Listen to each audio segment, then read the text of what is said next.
This is where the early planning is taking place for our so-called Disney World project. Welcome aboard, TTA travelers. In this wondrous place, the fun and imagination of Disney come together with the innovations of the real world.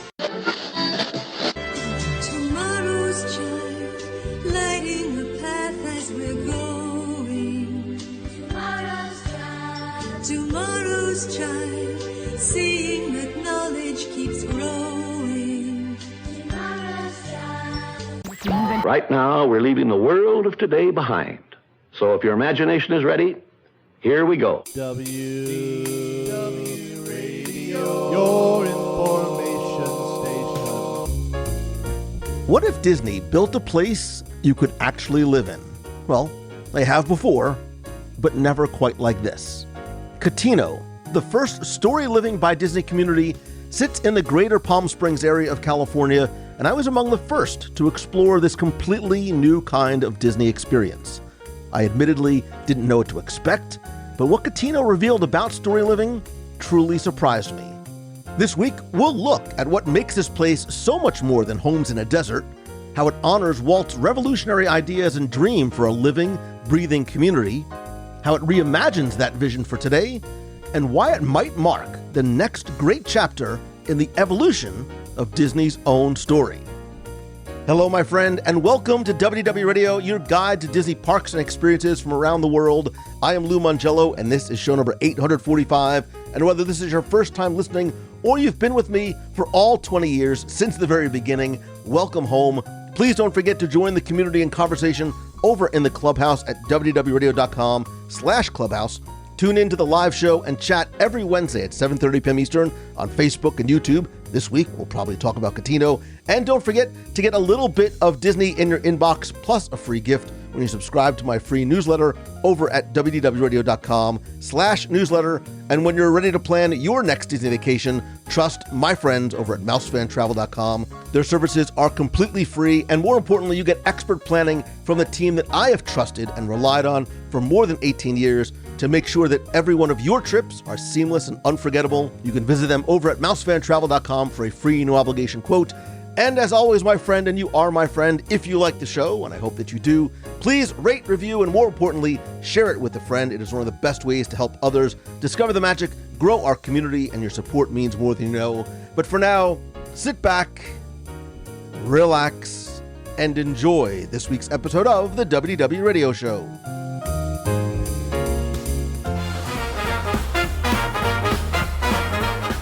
This week, we're looking at something new from Disney that you can't ride, you can't watch, and you can't book, but you can actually live it. Because I had the rare opportunity and privilege to visit Cotino, the first Storyliving by Disney community in Rancho Mirage, California, not far from where Walt used to escape with his family to Smoke Tree Ranch for some quiet, a little bit of sun, and maybe even some big ideas. And Cotino is really Disney's next chapter in placemaking, not just building theme parks or resorts, but building a place that people can actually call home. Because it's part private club, part community, part storytelling experiment, I think, with a 24-acre turquoise lagoon right in the middle of the desert. It is a place that mid-century modern meets a little bit of Disney Imagineering for building a place that you can actually go and stay and live in. And today, I'm joined by someone who was with me at Cotino. He is Mr. Daps from MrDaps.com. And we're going to talk about what we saw, what we felt, maybe how it ties back to Walt and his ideas for Epcot, and what this might mean for the future of how Disney tells stories that we live in. Mr. Daps, welcome back. Thank you so much for having me. You might remember Mr. Daps from such shows as, I don't even remember what show. We've done shows together.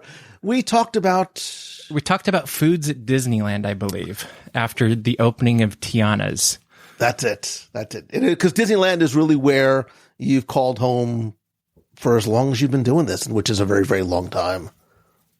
21 years. Wow.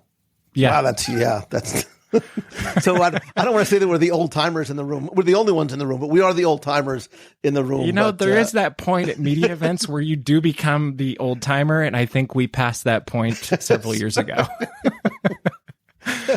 So before we dive in, and there's a lot really I think to cover about Cotino, I want to give our friend who's sitting at this table virtually with us listening sort of a clear picture of Cotino, like where it is, I think what it is, and what it feels like, right? So geographically, it's located in Rancho Mirage, California, in Coachella Valley, about 30 minutes from Palm Springs.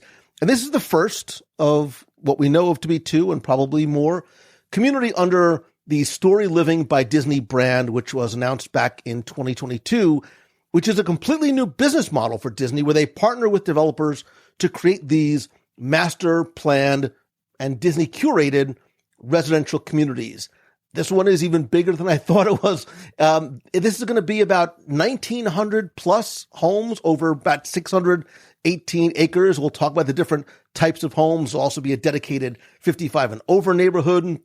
There's also going to be retail and public spaces and access to the bay when it opens in just a couple years.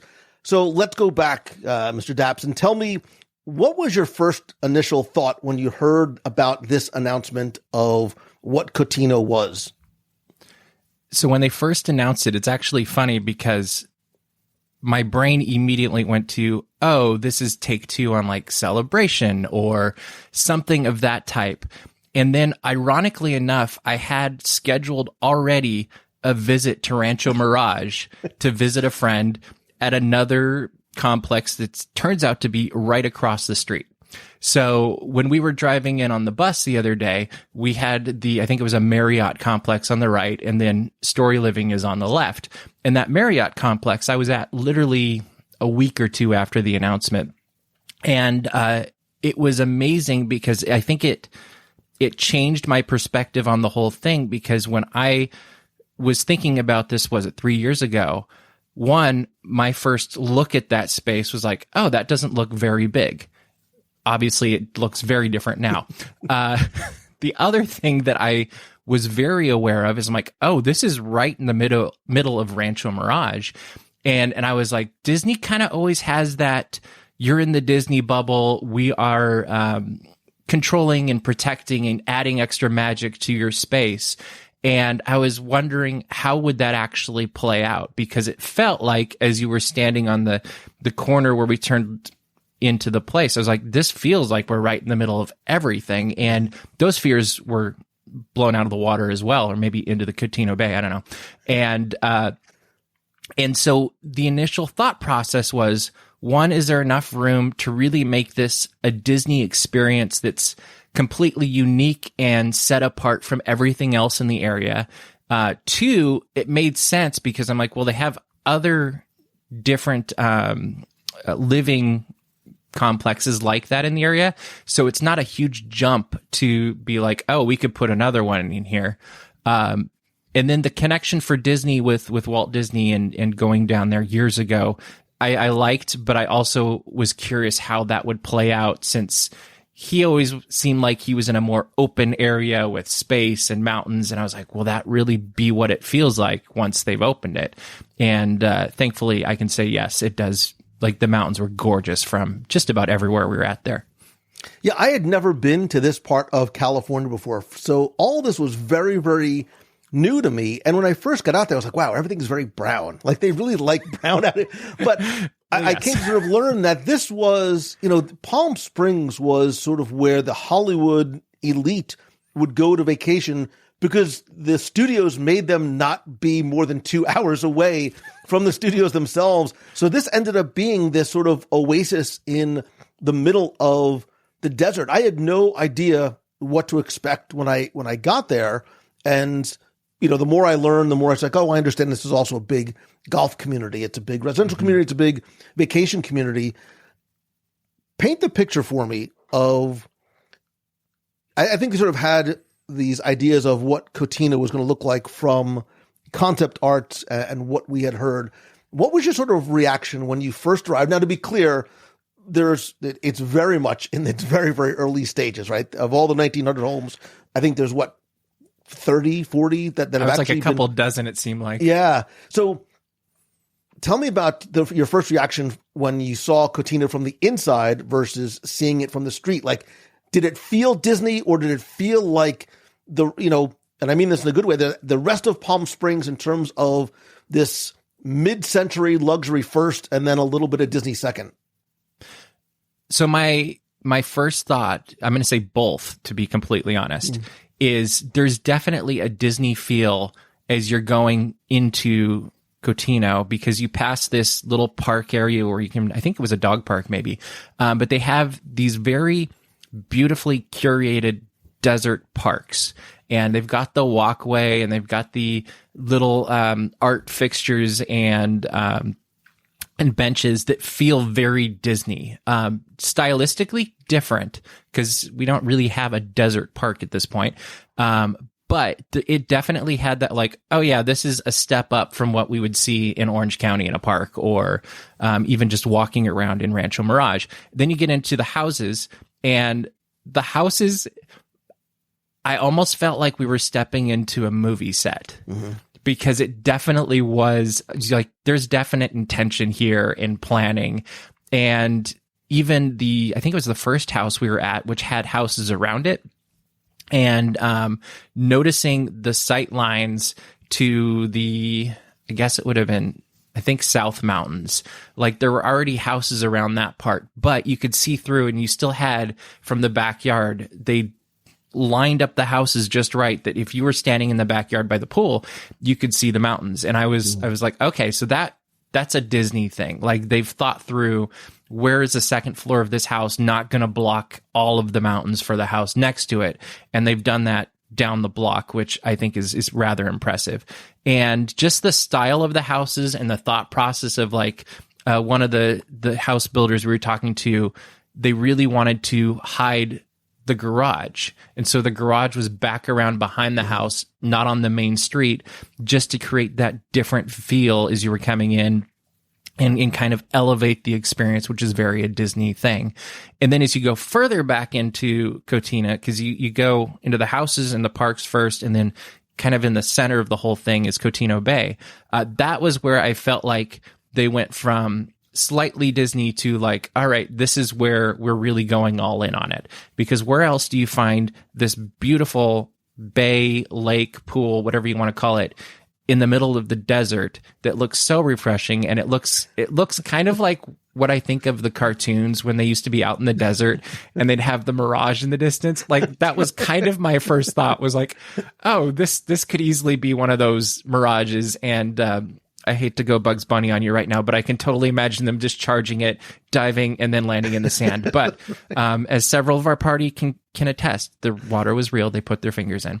And but there really is this oasis in the middle of the desert that's surrounded by mountains, and it totally feels like it could have come out of a Disney movie.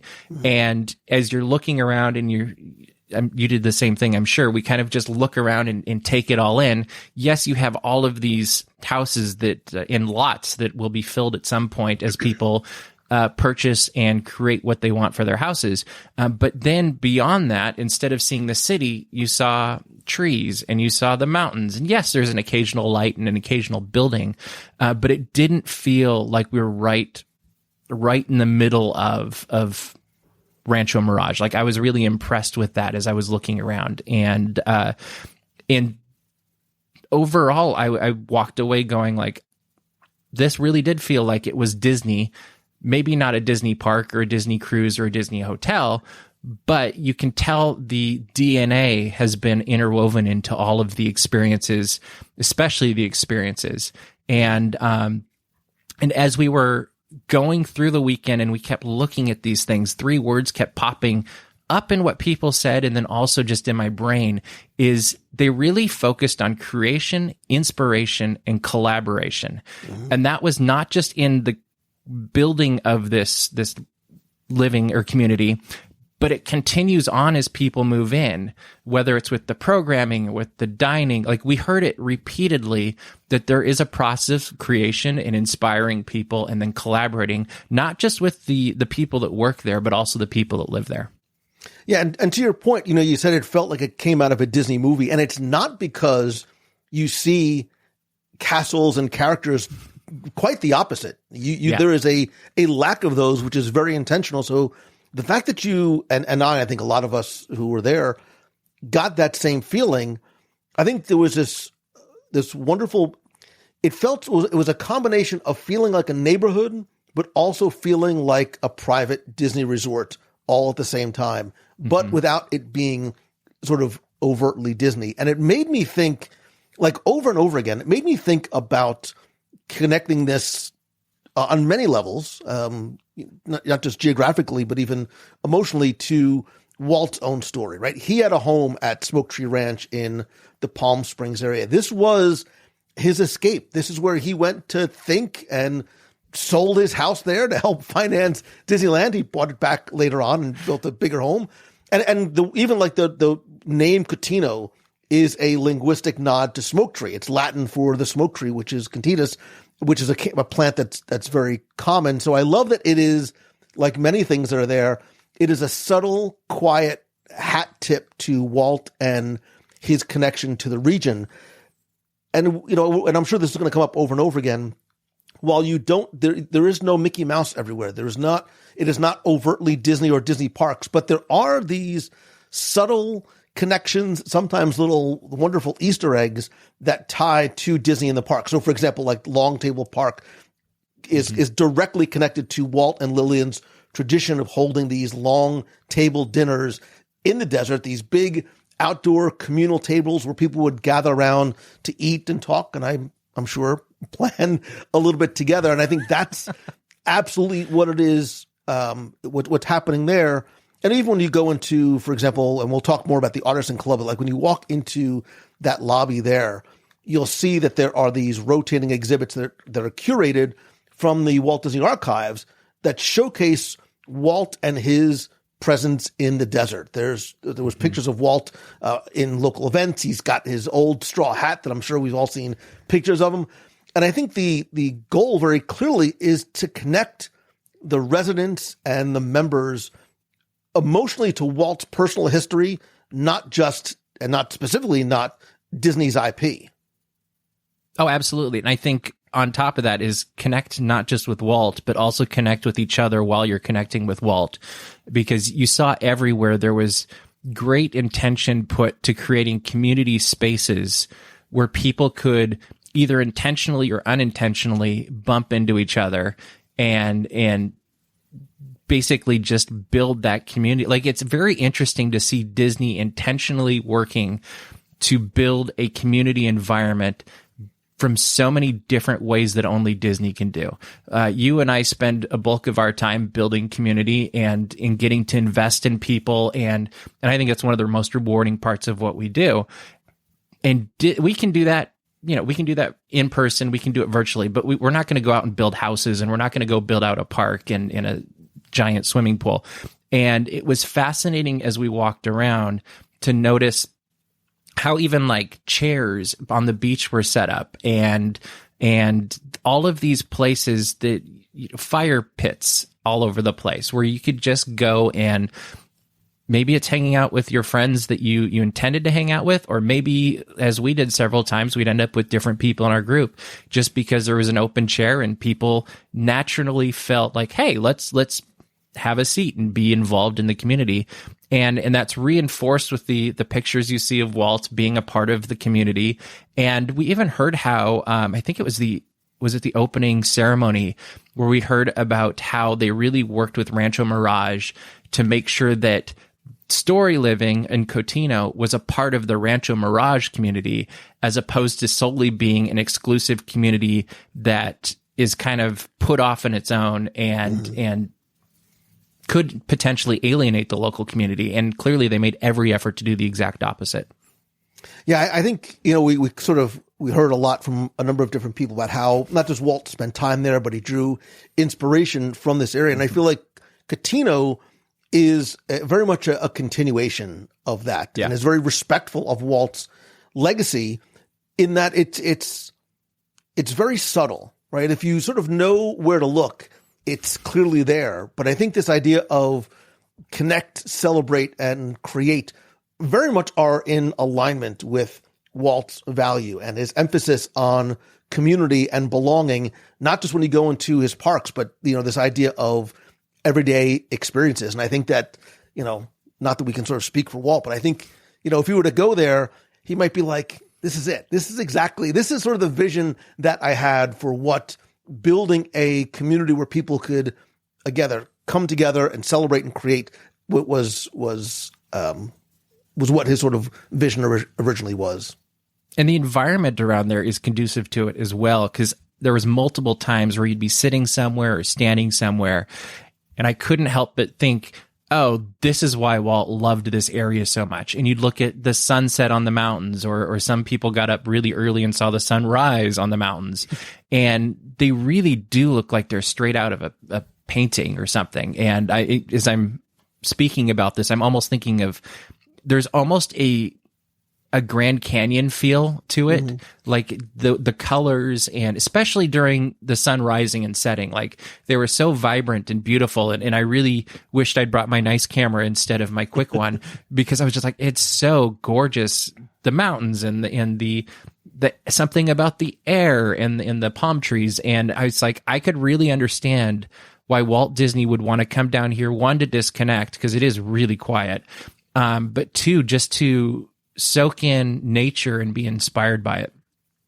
Yeah, and I had a chance to have a conversation with Claire Bilby, who is the Senior Vice President of Disney Signature Experiences. And this is the connection to Walt is something that I kept bringing up a lot because I thought it was so important. I want to play a little bit of my conversation with Claire here just for some context. So this is my very first look. It's all of our first look at Cotino, the very first Storyliving by Disney experience and community. And coming out here to Palm Springs, Palm Desert, I immediately thought about Walt, right? I thought about the connection to Walt. He spent so much time out here and Smoke Tree Ranch. How does the connection to Walt and his connection to this place, how does this sort of inspire what you've built here at Cotino? Well, you're absolutely right. Walt loved it. This was his getaway. He would talk about it as his happy place. And really, he got a lot of creative inspiration coming out here. And he would bring his animators, he would bring Imagineers out here. So when we look at what the Coachella Valley represents from even the Walt days to now, creativity is such an important part of the culture here. So what we really did is when we started designing Cotino, we really took the bias of this is a creative oasis.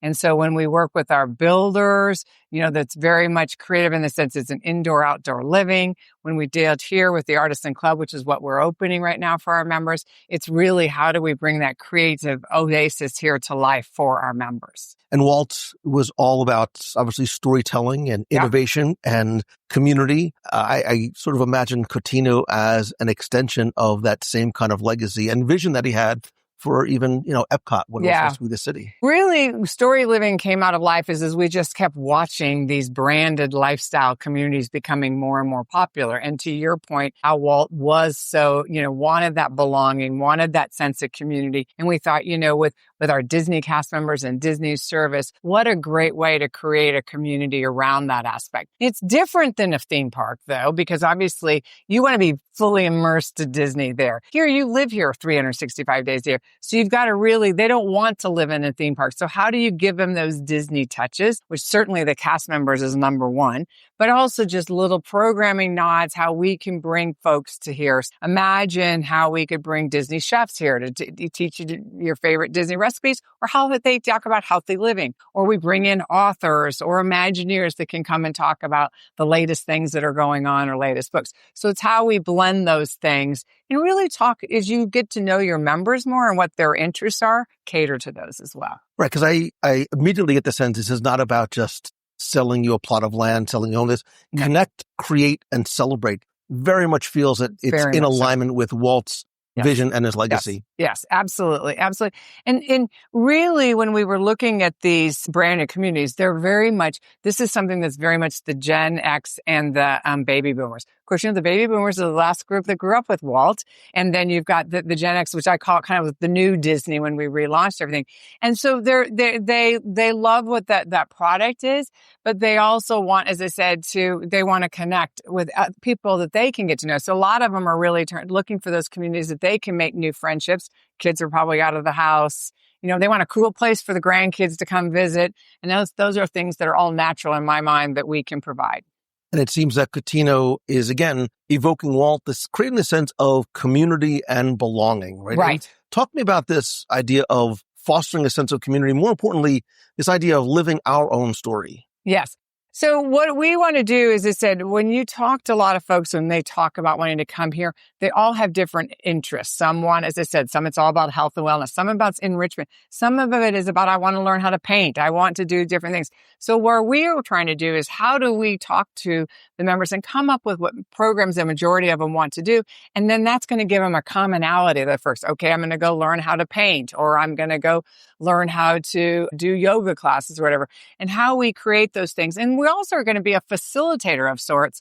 They want to do book clubs or they want to do different things, how we help do that. So our goal is really to bring them in and help that facilitate those members, those belongings, those friendships, and really let them define what their next chapter is. This is not about us defining that for them. It's about them doing it and us enabling it. Right, because when you attach the Disney name to something like this, there are multiple, sometimes unrealistic, but multiple levels of expectation of what that's supposed to be. And as we were coming in this morning and I saw the Storyliving by Disney community, what do you want a resident to feel, or what do you want somebody to feel when somebody says, I live in a Disney community, I live in the Cotino community?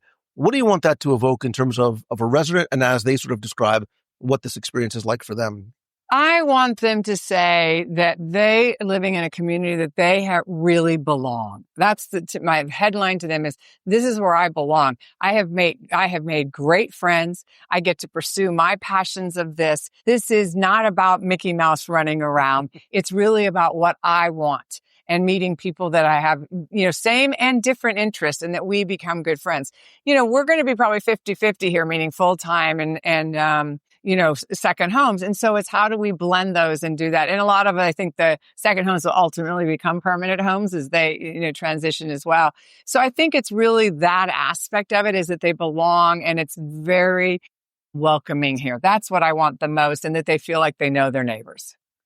I get a sense that, and who knows, time will obviously tell. Sure. That Cotino and Storyliving by Disney as a brand is going to attract, I'm raising my hand, Disney fans who just want to continue their story and be surrounded by like-minded people who understand what the Disney brand is going to bring. And then other folks who just want an elevated type of community experience, who also understand what having Disney's name means. How do you sort of reconcile and align the two of those and satisfy the folks who maybe don't want Mickey Mouse running around, but want to sort of feel, and obviously we're in a room, again, where there's concept art everywhere. How do you sort of align and reconcile those two? Great question. And it is something that continues to evolve.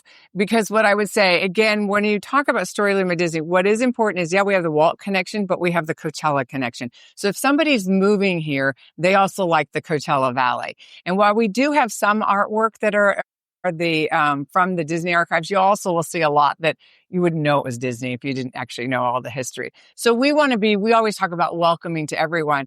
And we will say that we believe that Disney brand to people does mean very friendly cast, great service, safety. And those are unanimous, whether you're a huge fan or not. And that's what people are looking for. And who knows, some people that may not be a big Disney fan becomes one, meeting all of our other Disney fans as they get to know each other from that perspective. So that's where I would say we will ebb and flow with them. And that's why we will always have programming that's not just, Disney. It's going to be also, just as I said, like fitness. If you just want to go have a great workout, you can do that. So. Yeah, this is not a body built on great workouts. But, from a 30,000 foot view, Storyliving by Disney also seems like and I think this is an important milestone moment that history will look back on today as being, because this is a really sort of a brand new business model for Disney, sort of going into this type of environment. How do you see this continuing? And I know it's really day one, but how do you see the not just short but long-term vision of what storytelling by Disney is going to continue to evolve into? Well, I mean, our hope is that it's going to evolve to several communities. Obviously, right now we have this one here, and we've announced the one in Raleigh. And what's so great about Disney is we learn so much with each new project that we apply those learnings to the next one. And I do think that these are going to be wildly popular. As somebody said to me earlier, we're going to be in 10 years. This will be full. We have over 1,900 residents. We've got 4,000 in Raleigh, and who knows where we'll go next. And I took a look at the plot map of sort of what the next few phases are, not just in terms of the evolution of building of homes, but there's going to be condos, there's going to be a hotel. How does that fit into the evolution of what this particular storytelling community is going to be?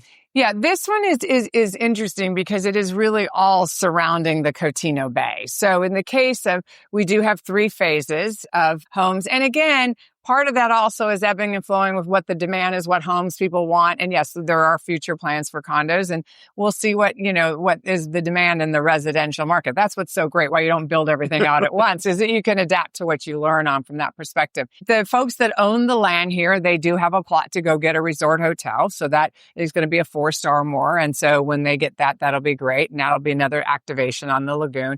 And then obviously there's additional space in addition to the 45,000 square feet that Disney has, that they could do some other retail dining. And it's very much a great co-collaboration so that it really just enhances everybody's experience. Almost when I learned that, I started to envision this a little bit differently as, yes, to a certain degree, it is a residential community, but it's also going to really, I think, go into a destination and is going to put this area on the map for people who might not have thought of coming here otherwise, or when they saw there was a residential community, didn't think that they could enjoy everything that Cotino has to offer. Yeah, no, I agree with you. And I think that's what also excites Rancho Mirage, the city, so much. So, yeah, this is my first time here in this part of California, and I see why people flock here. I see why Walt came here and it was so important to him. So many.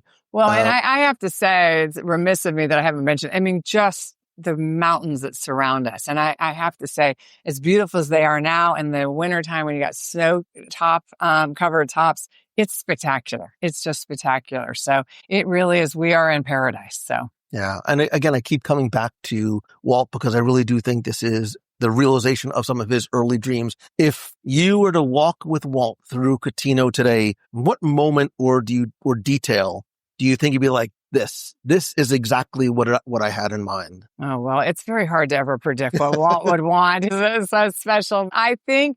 What do you think would make him smile the most? I think he would smile about how we have created such a connected environment here, and about how we have created this artisan club for, gatherings, because that was always very important to him at Smoke Tree Ranch, is how we did that. We did a nod, by the way, over at the Long Table Park, which is our 55 plus. Walt would always have a long table that he would have all the residents come out and do pancake breakfast or whatever. And we really mimicked that over there because we knew what Walt was always wanting to do everywhere was the connectivity. And I think that's what he would be the most proud of, is that we're keeping that legacy of his alive. I imagine that his idea of creating a true community, and I think it's not just about the incredible view, but it really is about the vision. It is. And it's getting to be close with other people. So, absolutely. Yeah. So, thank you so very much. Thank you very much. Congratulations. Thank you. It's great talking to you. I appreciate it. And so again, I think Walt dreamt of creating places where storytelling and innovation and community and creativity very much come together. And I think this is part of a relatively long line of Disney attempting to embrace and maybe help shape how and where people live, right? Because Epcot was originally conceived, as we know, by Walt as this experimental prototype community of tomorrow, not a theme park, but where people would come together to live in this very optimistically designed, very constantly evolving city of the future.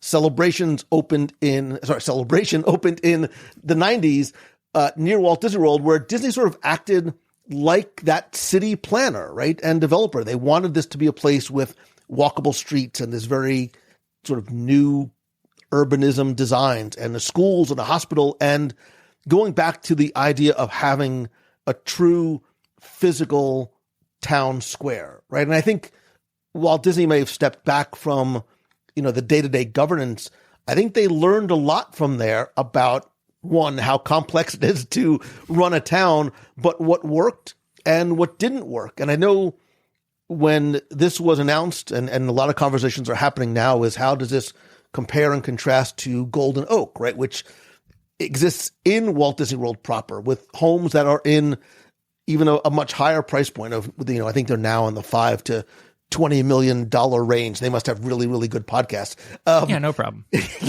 Like Cotino, it is gated, it is exclusive, but it's really more about the proximity to being to Walt Disney World. I think Cotino is not necessarily the next step. I think it's a bit of a pivot, right? Because instead of Disney trying to run a town or just sell prestige high-end homes and real estate near the parks, Cotino is really about curating lifestyle. And that is not just in the homes that they built, but in the programming and the story. And I think the community identity that they are trying to build here. Absolutely. And it was interesting to me, like you see in the press releases and the posts online, that yes, there has a wellness component of this. And when we actually went through the whole week or the 2 days, I keep wanting to call it a weekend, but who knows? But it really was interesting at how much of an investment that Disney, and I think they partnered with Optum, to really create an environment where it's not just the physical that they're addressing. It's also they have help with, yes, wellness from a working out standpoint, and there's a bunch of different things you can do. And then they have the like they had financial wellness they'll help with, and mental wellness. Like, it was very interesting, all of the different investments they're making to help with all of that. And I don't know that I expected that from, what you read and what you see. And that is not something that necessarily I feel like has been an approach before, other than maybe some of the things on the cruise line that you're not going to see in Golden Oak or Celebration. And it's an interesting, I think you're right, it's a pivot of where they're focusing, and it's really about creating, I almost want to just say, health in a holistic way of giving you a place that's where you can live in a healthy environment, where you can work on your own health, whatever that looks like. And then they're going to support you as you do that, while also collaborating with you so that you can do it in a better way for what's good for you as the resident at Cotino. And that was really, I don't know, that was kind of something that I didn't expect to walk out of that experience thinking about, because it's not something that's really on the forefront when you go to a Disney hotel. And yes, they have things for you when you go on a cruise, but I don't know that we've seen Disney lean that far into this before, as opposed to, coming up with the perfect utopian society. Instead of coming up with that grand Epcot plan, I feel like instead they're recognizing that these are things that we do really well. Mm-hmm. And these are things that Optum does really well. And then you could take it even further. These are things that the home builders do really well. And even bringing in the consultants with the food to collaborate with. And rather than trying to do all of it well, Disney owns the niche it's good at, and then complemented that with the things that maybe it doesn't have the same expertise for. And because of that, they're not creating an entire city. They are creating a community, which is what the focus of everything is about. I keep sort of going back to Walt, who I felt was the master of recognizing his and the company's own strengths and surrounding yourself by the people who are the very best at what they do. I think that's what Cotino is continuing. I think Disney is setting the creative vision and the standards, which are obviously very high, and the experience layer, while the partner builders handle the homes, the restaurant people handle the food. Eventually, when not just, again, it's going to expand beyond the private residential areas, but the Lakeside Town Center with the shopping and the dining and the public areas, those will sort of be with very carefully curated partners that are going to come in and stick to that vision and stick to those standards and the layers of experiences. So I think when people are sort of talking about this in the context of Epcot the City and Celebration and Golden Oak, I think it's a very different, even sort of like emotional pitch from what they are, other than the fact that, like Golden Oaks, yes, it is luxury and it is exclusivity, but I think Cotino, I think the pivot, which is important for people to understand, is that it's more about belonging and participation than it is the luxury and exclusivity. Oh, absolutely. And as you're saying that, it's interesting that how it builds on recent things that Disney has done through the last decade and a half or 2 decades. Like I think of the thing we had in Frontierland years ago at Disneyland that was all about interactive gamesmanship, and that eventually leads to something like the Galactic Star Cruiser, which is all about interaction and community and coming together on a common goal for whatever that is. And then you move even further forward and you maybe pivot away from both of those. But I think there's lessons learned across from the company of different things they do that, whether it's a cruise director building a week of community on a ship or people going on a mission with Chewbacca, that you recognize these are the principles that work. And when you have principles, then you can apply them somewhere else. And I think what they've done is they've reached across Disney experiences and probably beyond and said, these are principles we know that work in other parts of our company to build a community, to build engagement, to build belonging. And we can apply them in this really targeted space. And we think that we can create an environment where people are going to really embrace that, love living here, and live a fulfilling life. Because they also talk about purpose a lot in Cotino. And so that kind of connects with missions and all of these other things. And I really think it's interesting to see, like, I would love to know that, interweb of different lessons learned at different places throughout the company that they're using for, whether it's dancing to an Encanto song or learning how to cook. Like, it would be very fascinating to hear those kind of conversations and learn those lessons that they've learned that they're bringing to this community and to this focus. And look, first impressions are everything, right? You only get that one chance to make a first impression. And when it comes to the design and the storytelling in the physical spaces, it's like we eat with our eyes first, right? It's one of the reasons why I love Japanese food. Like the visual presentation is so important because it sort of sets the expectation of what is to come. And I think, it's very interesting in terms of where Cotino is located in this sort of Palm Springs Valley and the aesthetic that they need to match, and how the overall sort of visual language of Cotino very much leans into that mid-century modern design. It feels very native and authentic to Palm Springs. You've got those warm woods, a lot of browns, the glass walls, the incredible indoor-outdoor transitions, and these very clean, long horizontal lines. And you talked about the mountain views. It reminded me of the quote about when Bob Iger talked about Shanghai. Like, it's authentically Disney and distinctly Palm Springs. Like, it does not feel like it's out of place, or you would look down the street and be like, oh, that's where Disney's building, because you can see, like, there are no bright, Disney like pastels. There is no castle sort of towering over somewhere as this visual weenie.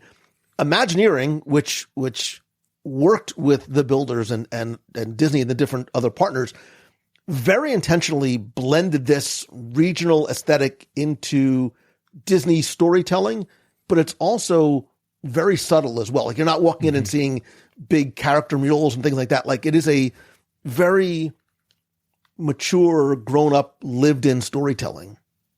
Did you find it interesting, at least for me, there was more Disney storytelling than I was expecting, I think.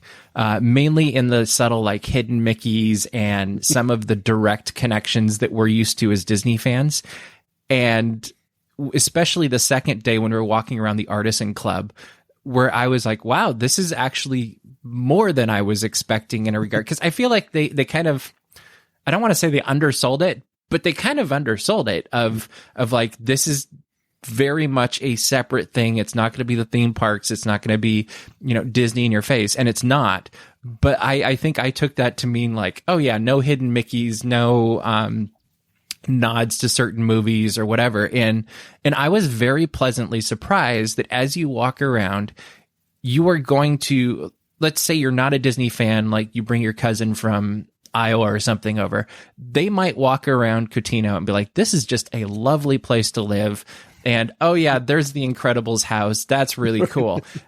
Whereas I could bring, my buddy Johnny from Disneyland and he'd be like, oh my gosh, look at that. Look at that. Look at that. And he's just going to, geek out about everything.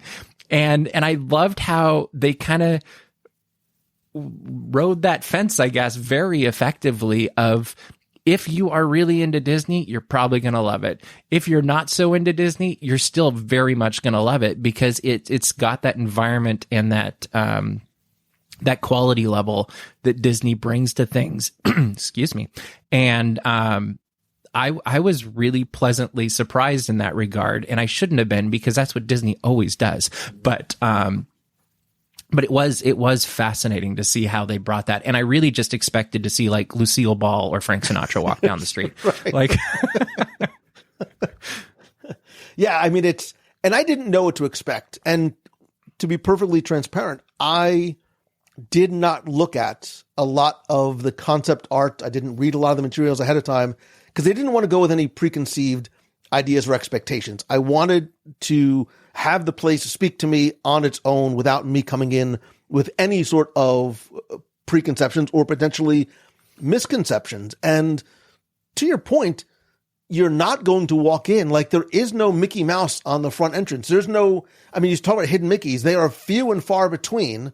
Incredible subtlety is the aesthetic. There are nods, and we'll talk about some of those Easter eggs because that's really what they are. But then you also have the Parr House, right? So you also have this physical, inhabitable version of the Parr's mid-century modern home from The Incredibles 2, which I have to tell you, you see it from the outside, you're like, oh, I get the reference. That's pretty cool. But when you walk in, there was a lot of things that sort of hit me all at once. One, it felt to me like this house was built in the 60s and it was just sort of modernized just enough so that it fits in.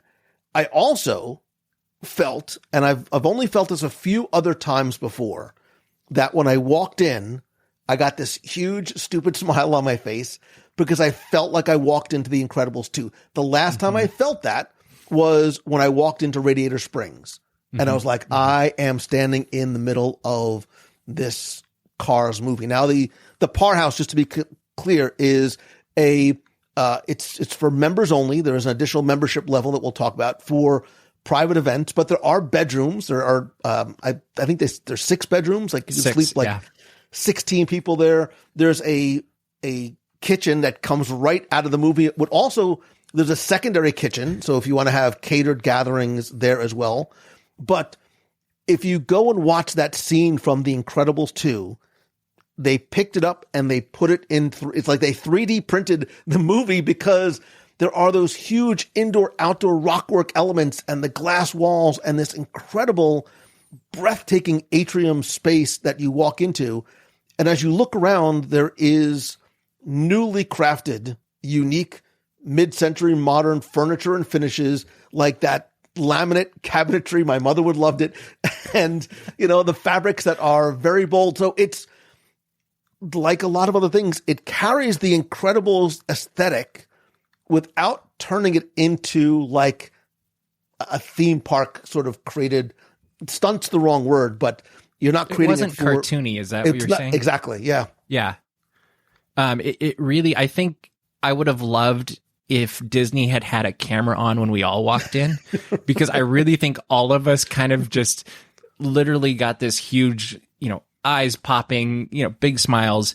And one of the things that's popping into my head too is that second level hallway thing that's kind of a floating hallway. And that view was absolutely stunning. And then you think of the TV that was very retro, but brand new.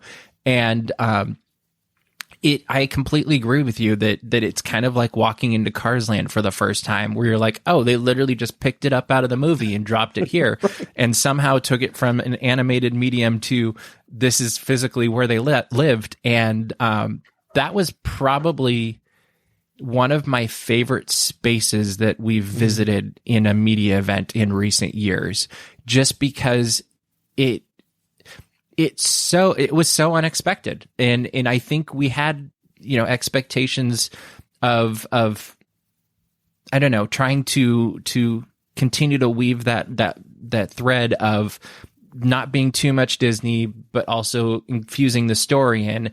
And in this one case, they're like, Pixar, you're right here. Like, this is it. And I could imagine I was having a blast walking around and looking at the different rooms, and you're like, oh, well, Edna sleeps here, obviously. And, and you could imagine the story continuing in this building. And there really wasn't anything identifiable that was like, oh, this is flat out The Incredibles. Like, there were lots of nods, and the calendar on the wall in the kitchen was adorable, but really it could have been any family from that era that could be thrown in there.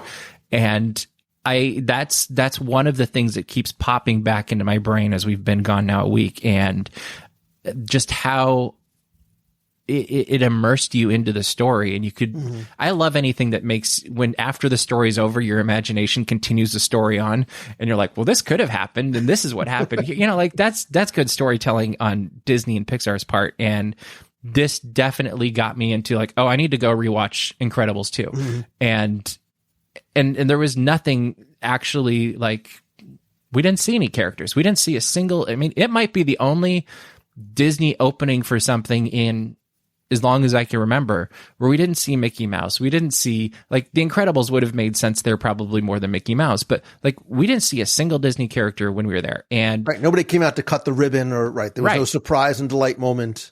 Yeah, and we didn't need it, because I think the surprise and delight moment was getting to walk into that house and then and just getting to spend some time in there with the people that made it come to life, and really just that view also. Yeah. Like, looking through those windows at the mountains and in the bay, gorgeous. It's like Galaxy's Edge. Follow me around. It's like Galaxy's Edge, where the word Star Wars don't exist, right? It's unlike because you might be listening and going, oh, well, it's probably like the Contemporary, where those rooms were inspired by The Incredibles. It's not. It's very different, because it's not a place that was inspired by the movie, right? To your point, every room is inspired by a different member of the Parr family or character like Edna, but it's through the palette. It's through the textures, not literal character faces on the wall. Like, it's very subtle. It's very complementary to that mid-century architecture. And I think it's almost a caricature of it. And like you said, it's something that we get to step into as if this place was a physical manifestation of something we saw in the movie. Again, I know we had a chance to talk to some of the Imagineers about their inspiration, about some of the Easter eggs. I want to just quickly play a clip of that here. This is the Parr House, so welcome. The Parr House is a multi-purpose event space for members of the Artisan Club. So members have the opportunity to rent this for special events, birthday parties, weddings, baby showers, as well as overnight stays. So they actually spend the night here, which is what makes it so unique. It's not just like a multi-purpose room in a club. It's actually a home that allows guests to stay the night. So there are actually 6 bedrooms in this house. And what's interesting about the bedrooms is we wanted to let them be inspired by the characters in the film. So we used like color nods to characters. We didn't want any overt sort of expression there. So we have like nods and colors and in custom wallpapers and in lighting fixtures, just to give a little nod to the character. So it's really exciting stuff that's upstairs, because we never really saw a lot of their bedrooms in the film Incredibles 2. But there's also a ton of Easter eggs like sprinkled throughout the house. So like hopefully you can find some, and let us know your favorite, actually. Yeah. Please. What's one that I can't miss? We keep talking about the cereal boxes in the kitchen, but there's also a Mr. Incredible Sings framed vinyl record that is pretty exciting too. Nice. How much did you collaborate with or take input from the folks over at Pixar? Because one thing about Disney fans, we are meticulous about attention to detail. So this has to be right, quote unquote, because it has to be able to sort of match up to what our visions are of the movie. Yeah.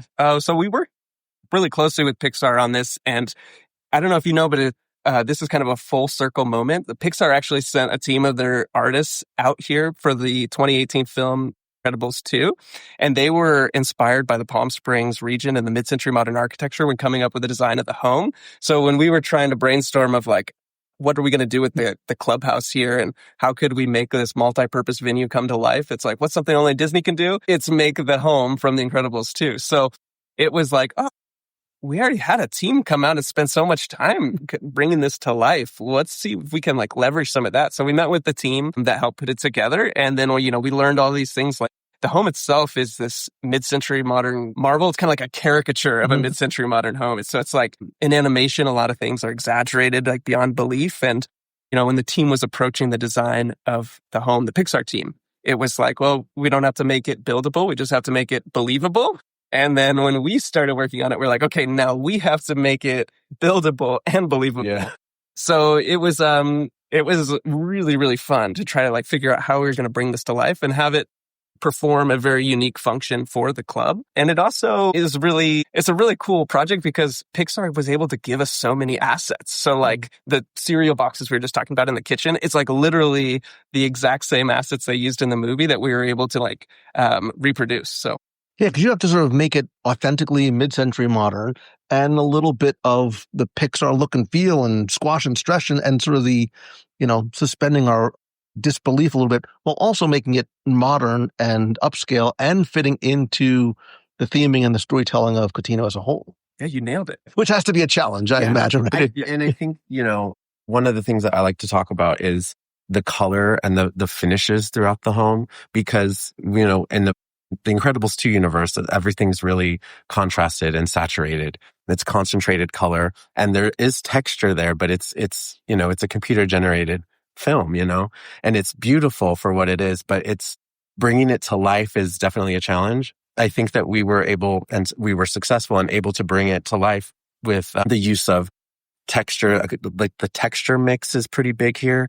And it's also iconically mid-century, the texture and the feel of fabrics, but as well as like the color mix. We wanted all the colors to sort of be complementary to each other and not so contrasted as they are in the film. Violets, purples are really intense and the reds and the yellows are very intense. So I think that we achieved a subtle splash of color throughout and it gives nods to the film, but it's generally, it's a relaxing environment and it's a great canvas for any event or just a chill and watch a movie, night.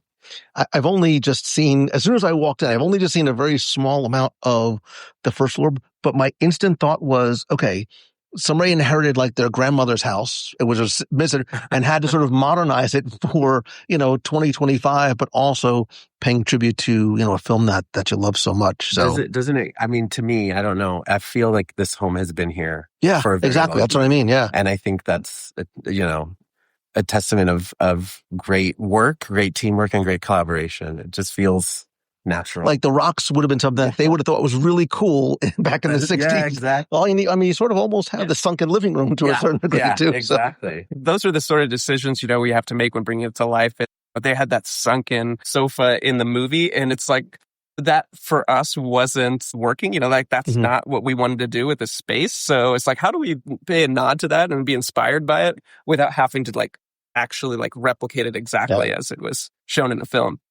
So I think, we had to make these, everything you have to go through and decide what's a must have versus what's a nice to have. Yeah. And I think I think we got the blend right, but you can tell us what you think. The furniture looks like it's been here for 64, a long time. All the furniture in here is custom.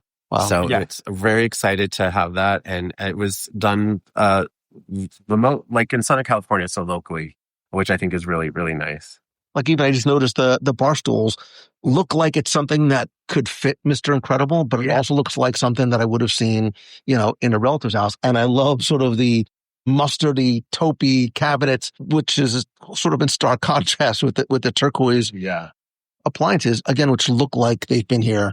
We were really lucky to be able to source some of that vintage looking appliances. They are modern too. So they're not going to work like mid-century appliances. They're going to do a really great job. But I'm happy that you pointed out the yellow in there. It was just as we did with every color in here. I feel like we really, I probably had like 10 chips of yellow laminate to just like go off of the color tones that were provided from Pixar. And we found the perfect one, and I feel like we nailed it. Yes. I walked in and I got the same feeling I got, and this is meant to be the highest compliment, when I walked into Cars Land for the very first time. And I was like, I'm stepping into the movie.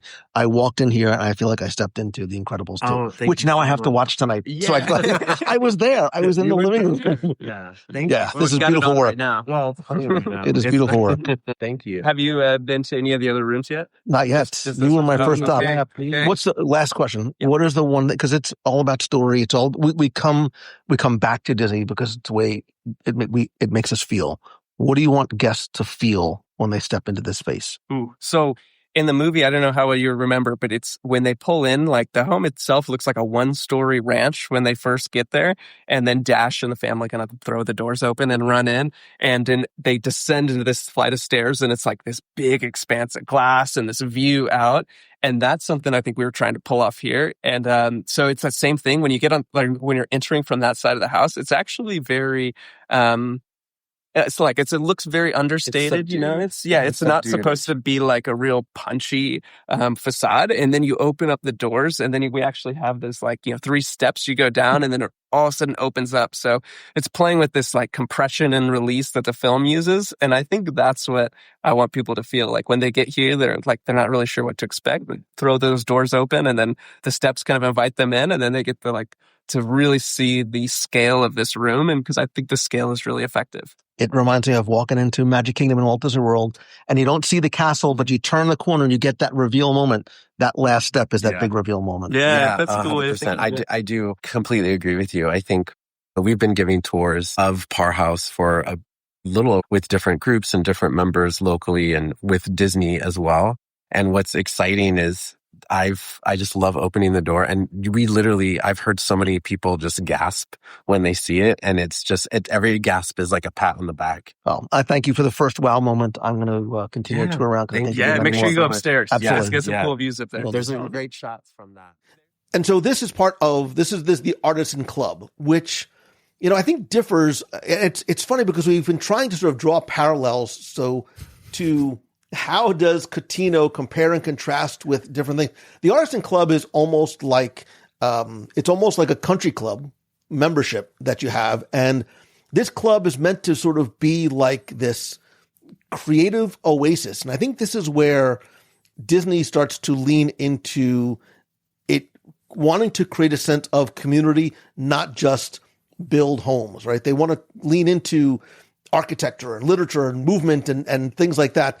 And so, for example, there's 2 different dining venues here. One of them is Architect's Fork, say it 3 times fast, which I loved. First of all, the views of the bay were incredible. The food was amazing. But this really honors, again, in such a subtle way, the design and Imagineering and the planning and the process. Like that, there's a massive chandelier, which almost doesn't even look like a chandelier. It almost looks like a cloud, which they explained is shaped like a topographic model of the local San Jacinto Mountains with all the little hiking trails. And if you look at the walls, there's WDI concept art and blueprints for classic attractions. Like that is the subtlety that we were talking about. That's not in your face Disney, but if you are a Disney fan, you know very clearly what those things are. Even those chandeliers made out of the pencils that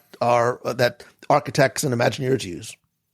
Yeah, and that was one of my favorite spaces also that we got to experience, mainly because you walk in and it has a very polished feel. Like, to me, it was actually one of the most Palm Springs area feeling venues we went into. I mean, all of them were in some regards, but this one stood out to me just because it had the view, it had the like the tables and the chairs and everything just felt right for the story that was being told. And then you could spend, I don't know how much time, you could spend hours probably going through and looking at the wallpaper, at the pencils, at that chandelier was incredible, or just sitting at the bar and watching the world go by and seeing that beautiful view of the bay. And this was one of the things that also kept popping into my head as we were going around is this is gorgeous now. Wait till it gets to a year from now, 5 years from now. Because this is one of those things where homes and communities are meant to be lived in. And I think this is one of those things, Walt Disney talks about when Disneyland started, it's only going to get better as time goes on because the trees will keep growing and all of that. And I had that quote popping into my head as we were looking at this because I'm like, this is brand new. They just are opening it basically that day. And imagine what it's going to look like when there's trees in that park or whatever it is on the far side of the bay. And you've got the little village town, the stores and the shops there finished. And you could see the level of beauty already in the restaurant and then the views that it sees. And then you could also see where it was going to go. And then that was complemented by the food and the experience we got with the service, which this was all run by Disney cast members. And the service was exemplary. The food was delicious. I'm still thinking about the bacon wrapped date. I wanted more because I knew this was probably the last time I was ever going to be able to have it. I'm like, unless we find somebody that wants to take us there, that lives there someday, maybe we'll get lucky. But like, there were a couple of bites that I was just like, oh, I could take a whole plate of these and, I'm going to sleep the rest of the day, but they're delicious. And then the environment was just gorgeous, like inside the room also. Like you could have taken that and put it somewhere else and it still would have been a very lovely restaurant. And the fact that it was where it was at, I thought was fantastic. I also liked that I'm sure it was intentional. You could see, looking out the side, you could see the bay, you could see the lawn for the Parr House. But if you really wanted to see the Parr House, you had to go outside either on the deck or look around the corner. And I think that was intentional. And that was just one of those other little Disney details that I thought was brilliant. Another thing I really liked, and you might have to go with me here, is if actually you did, if you made the trek to the restroom, which was right by the front door, they had some really good concept art. And one of the favorite was the House of the Future, right before you chose if you're going to go into male or female. And I loved that detail. And in fact, I came back from the restroom and two cast members walked up to me and they're like, did you notice the concept art? And I was like, yeah, I love the House of the Future one in particular. And they're like, oh, good. A lot of people aren't seeing it. And I was like, I don't know, maybe whatever. But no, I really enjoyed that. And I would love to go back, and especially knowing that they're going to change the menu seasonally. And that's also one of those places where they're going to interact with the people that are visiting and living there, visiting the restaurant, but living in the community. And that will be a part of the process of building this artisan club. And I think that's really cool as well. Well, I think the fact that you had that conversation with cast members speaks volumes, because it is not about it being so overtly Disney, because it is this reproduction of what looks like a piece of concept art, right? It's very muted tones, like even, not that I was taking pictures in the men's room, but fine. Like, original concept art. I was the only one in there, I promise, but of the contemporary. And as you go through some of the other areas, you might not, unless you're staring at the wallpaper, you don't see that it's blueprints for It's a Small World or Big Thunder Mountain Railroad. I think that carries over into it really may be one of my favorite spaces. I need to go back again to really find out, which is Plot Twist. And Plot Twist, again, all about story, right? So even this is Architect's Fork. It's all about design and creation. Plot Twist is about storytelling. This is the beach bar and patio lounge. And it really doesn't just celebrate storytelling, but more importantly, the literature that became Disney films. There are pages and typographical elements referencing Alice in Wonderland and 20,000 Leagues and Treasure Island and the Living Desert. Again, the very, very, very subtle little details. These are not sort of movie posters, but what looks like pages that are hanging out over the bar. These are little winks for fans instead of overt branding. And I think that's part of this whole thing, right? It's those moments that when you first step into it, like when you step foot into the Par House, you feel like you're being on set, right? Or you're staying in a Pixar movie, or you're also walking into a very high-end luxury Palm Springs home. And I think that's the point. I think the storytelling is very elegant. It's very subtle. It's very grown up. And I think it's like, this is what Disney does well. This is like something that Imagineering does well in also dropping in some of these storytelling elements, these tributes, and these little Easter eggs, which are little gifts for the Disney fans that are residents or are visitors there or are part of the community that come in and get to find them. And don't you love, I don't know if this, I'm sure it was intentional. Everything's intentional.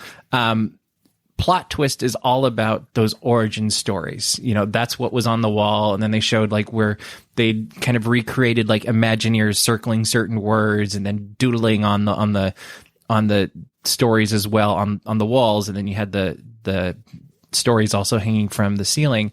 But I also found it interesting that it's a cement building and it's a cement bar and it's a very sturdy structure. In fact, it felt to me more sturdy in some ways than anything else we did.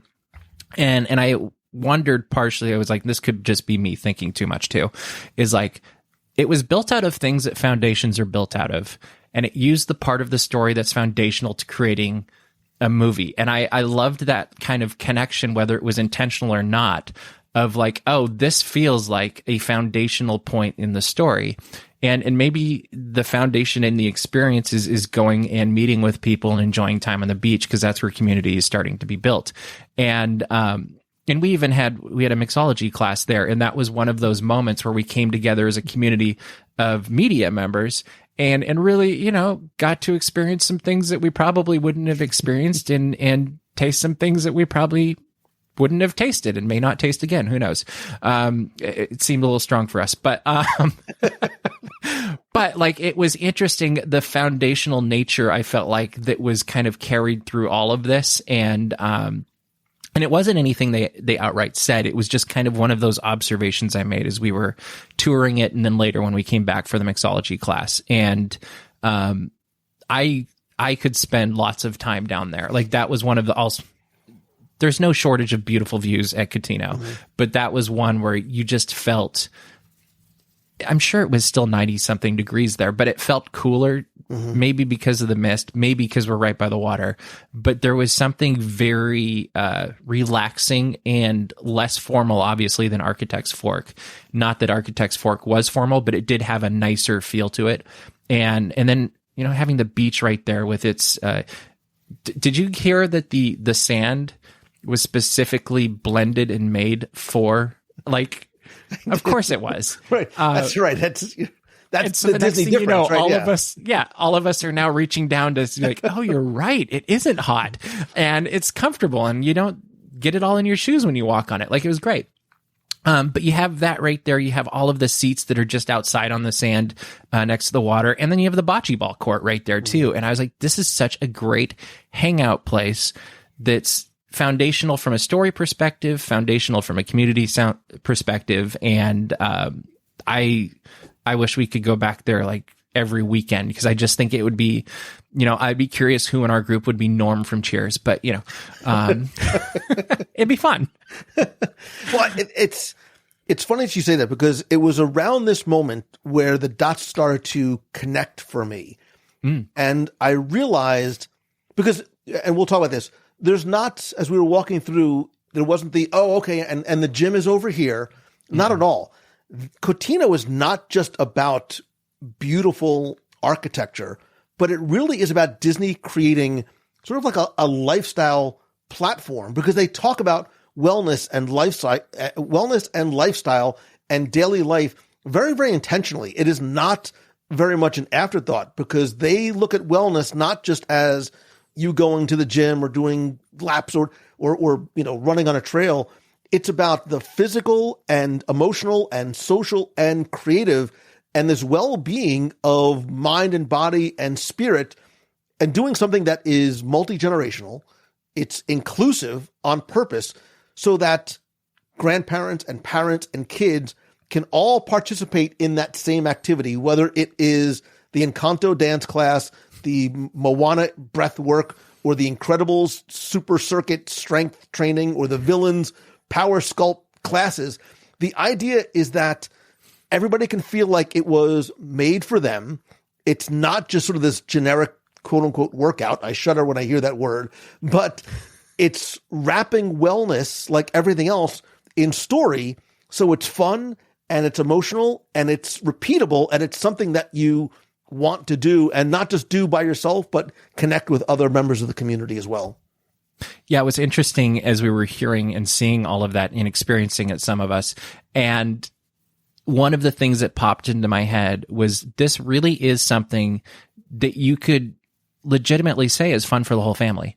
Like there's nothing in it that you're like, oh no, well, you're not going to be able to do this because you're too young, or you're not going to be able to do this because you're too old. And I'm thinking of the Encanto dance workout thing they showed us. And some people actually did. I give them credit. Not us, to be clear. There is no video of us doing I was wearing any sort a bow of tie. What do you expect? But they had workout clothes. They came prepared. But no, as we're going through that, like they even demonstrated with the team that was leading the dance, like they had people of all ages doing it and having a blast doing it.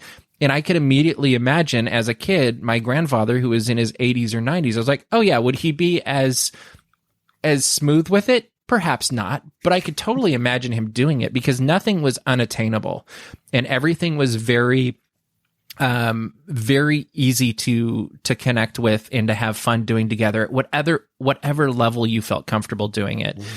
And I think that's a really smart thing. I would have loved to have seen, honestly, like one of their art classes, like whatever that looks like, because I do think that would be fascinating also, having seen what they did with some of their other demonstrations.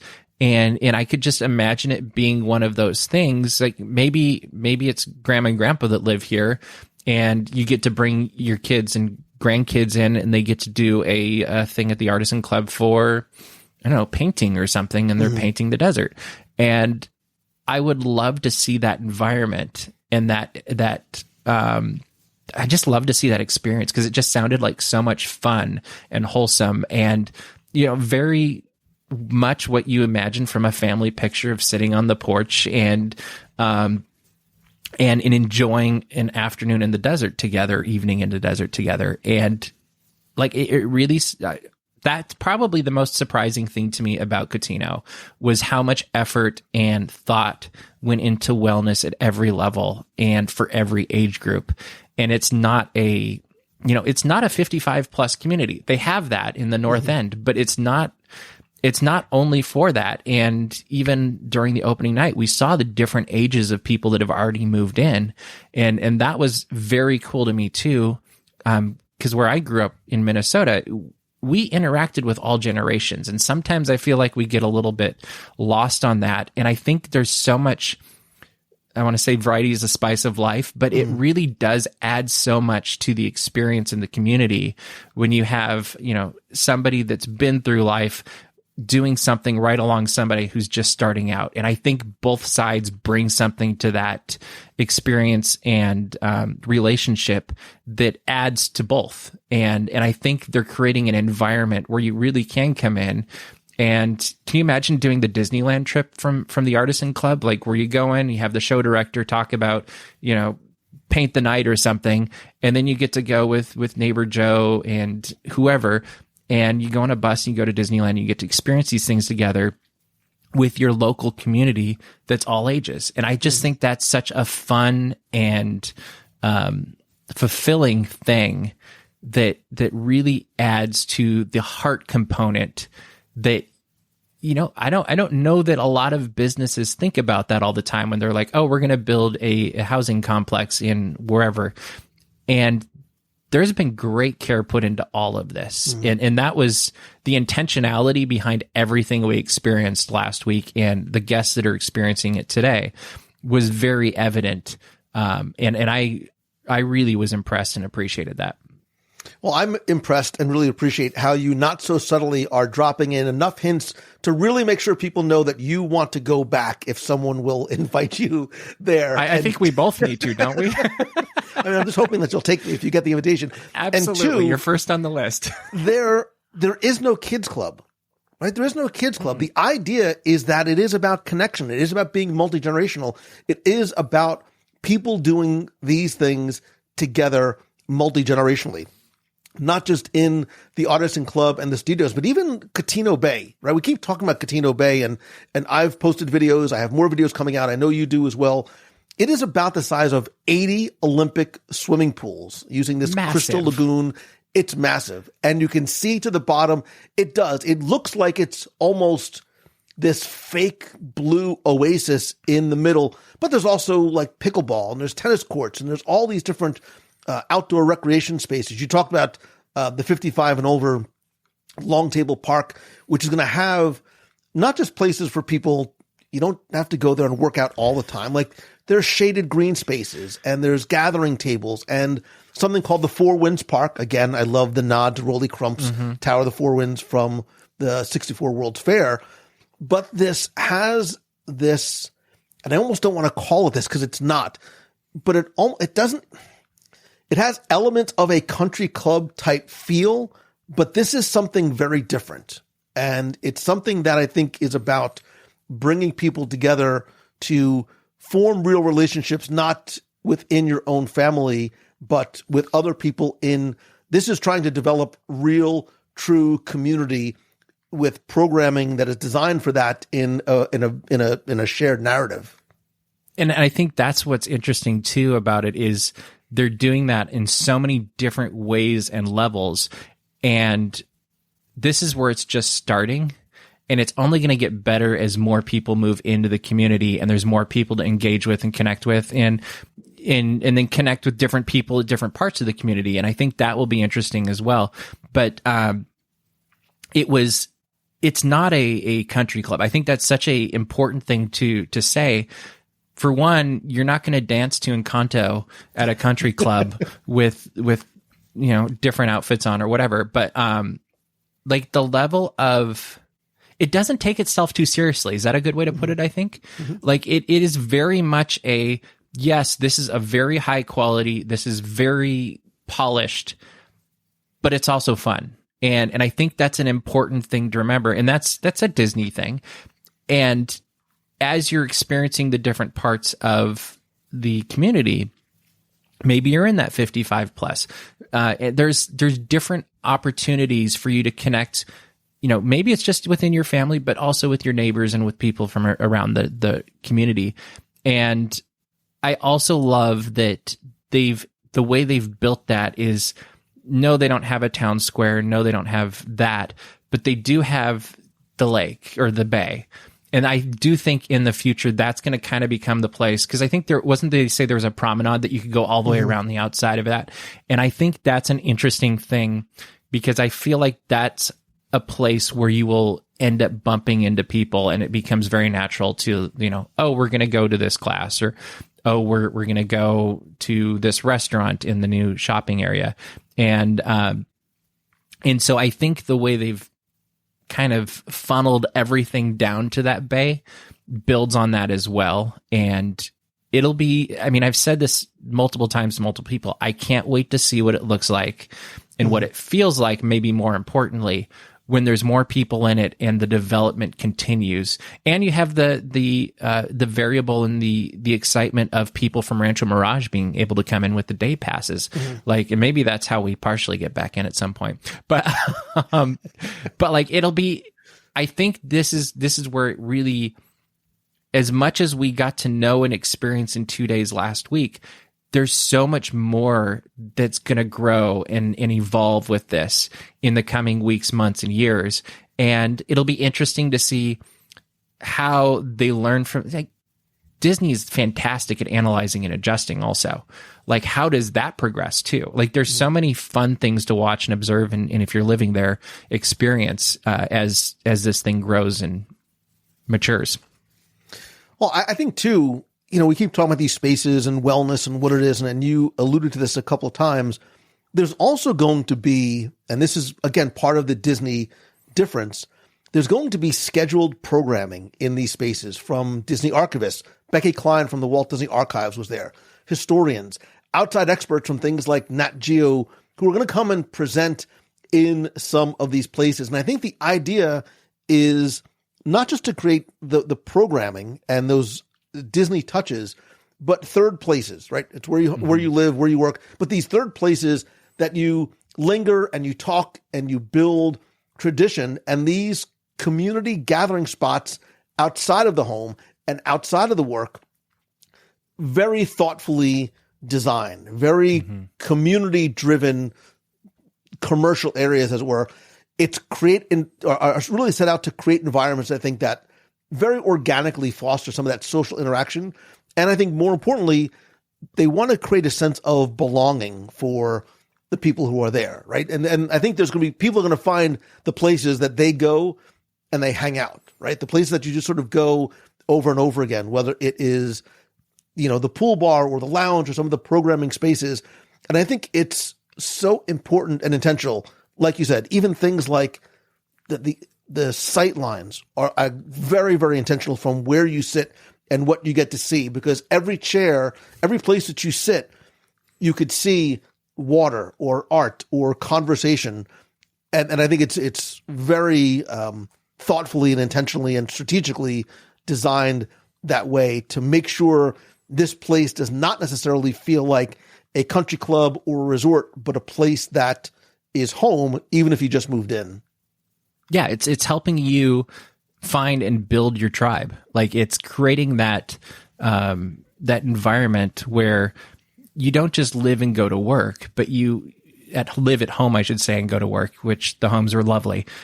You also live in the community. And I think that's something that, especially after the pandemic, became a little bit more challenging. Is I think there was that little bit of fear of interacting too much with people around you or whatever. And I'm glad to see that it's coming back to saying hi to your neighbor and hanging out with your neighbor and randomly stopping by for conversations on the porch. And those are just things that happen naturally as human beings. And then this is like, yes, this happens naturally, but how can we also just help it along a little bit more? And how can we add a little bit of Disney magic to that as well? And they gave us, a list of programming that's coming, and it was fun to watch. I don't remember where we were when they were doing this, but it was fun to watch the people in our group light up for different things. And, like you brought up National Geographic, and one of the groups or the people that are coming in is a photographer from National Geographic and going to teach how to take photos. And I was just like, oh, I'm on board for that. Like, that sounds like a blast. And other people wanted, maybe it was art, or, I die at the Animation Academy. So that might not be my thing. But I love that they're fostering the environment where you can really pursue your passion with like-minded people. And maybe one person's a lawyer and one person's a teacher and another person is a student, who knows? And I love that they've created an environment, and they're creating the programming to reinforce that environment where all of these different people that have a shared love of Disney at some level or another can come together and share that joy and share that love. And I think that's something that connects probably and resonates to us in particular, just because that's why we do what we do at some level is we have a love for this thing that really goes back a very long time. And we love to get to share that with other people that have that similar thing, and when you get to do it together and get that shared experience, it just amplifies everything. And that's something that Disney has somehow figured out how to put into a community now versus seeing it in a parade or fireworks or the first time meeting Mickey Mouse. And there definitely was that shared sense of happiness. I mean, joy. Like, that's what was coming out of it. And that's not something we always see at media events even, or when we go to things, we go to lots of D23 things or special archives events that are open for people to sign up to. And generally it's more of a wow, oh, that's cool. Like it's it's a geeking out thing.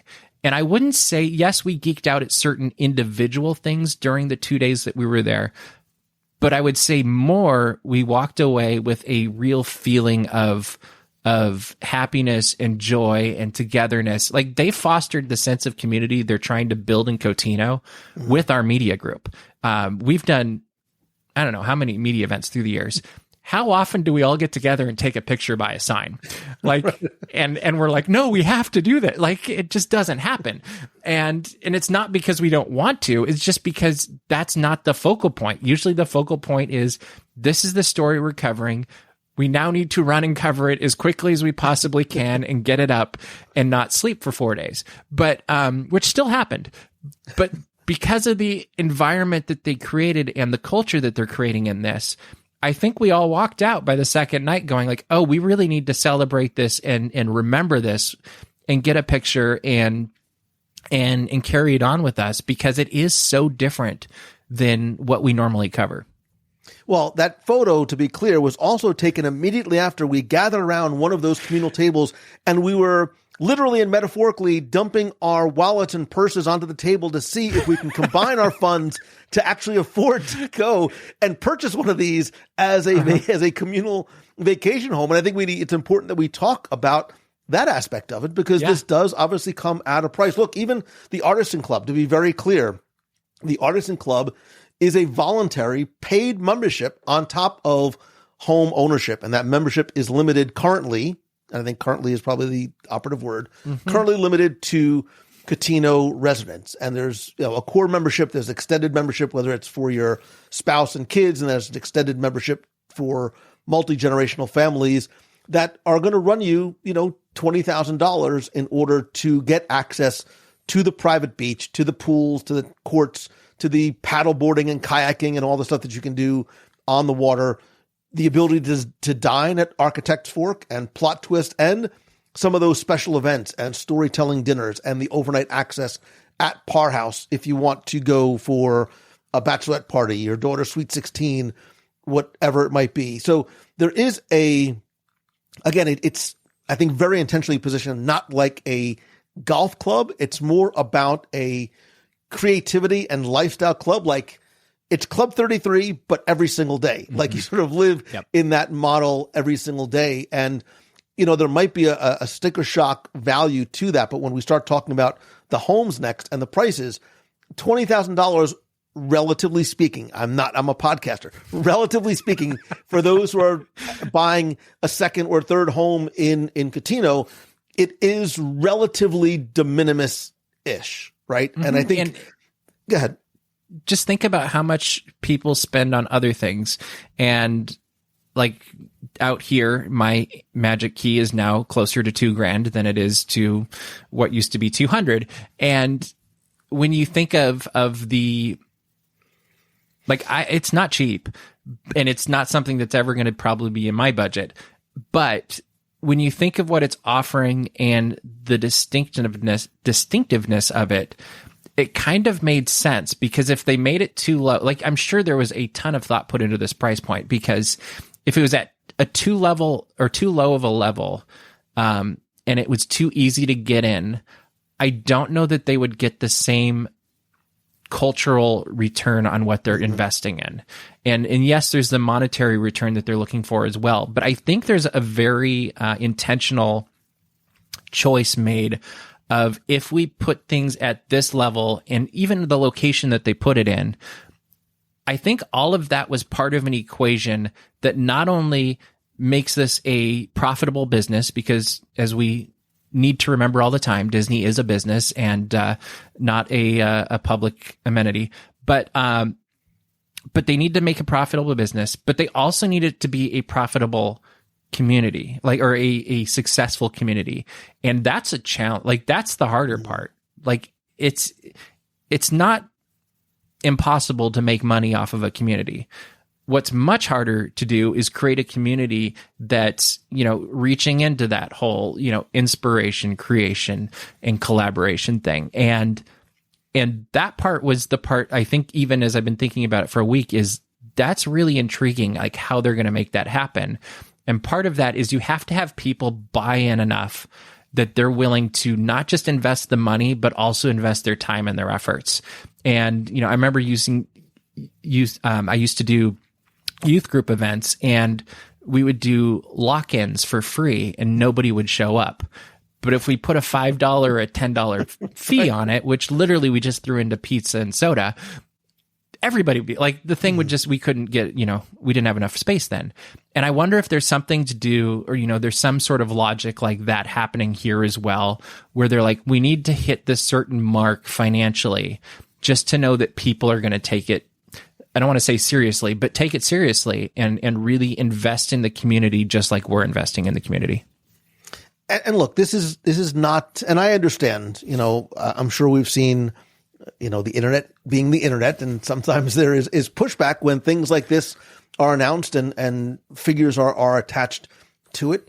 I think this is different than Golden Oak, where the value proposition is I live in Walt Disney World, versus here where I think it's I live is part of a curated lifestyle, curated creative, I think, lifestyle. And this is not about sort of gating the Disney magic, for lack of a word. It's about allowing Disney, I think, to deliver consistency and standards. And I think the price points here are probably, I'm guessing, might be different than what we might see when when the second one is built in the Carolinas. And if this model works, where else this might evolve to. And we'll talk about what the future is going to look like, because it's not just going to be homes that are at this price point. And I think we should sort of talk about the actual homes themselves, like the physical spaces where residents are going to live and connect and make their own story. And I think too, how the builders reflect,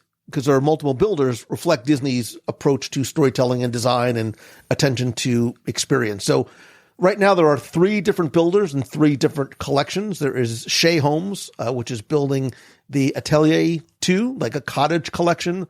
Davidson Communities is building the Canvas, which is sort of a grand collection. And Woodbridge Pacific Group is building, we've seen the Westwood 2, which is the estate collection, which are homes that are ranging from about almost 2,275 square feet starting to about 4,200 square feet starting, 2-story, very high-end luxury, some of which have private guest suites and very expansive indoor-outdoor living.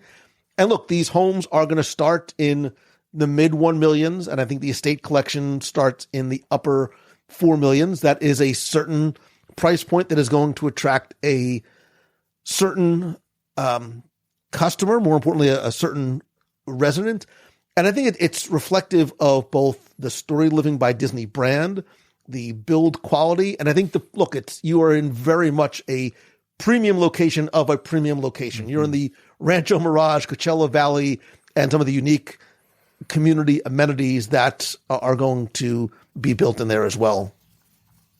Absolutely. And when you hear those numbers, especially, I'm from the Midwest originally, like you say the mid millions first as a starting point. And my first thought was like, oh my gosh, like how does anybody do this?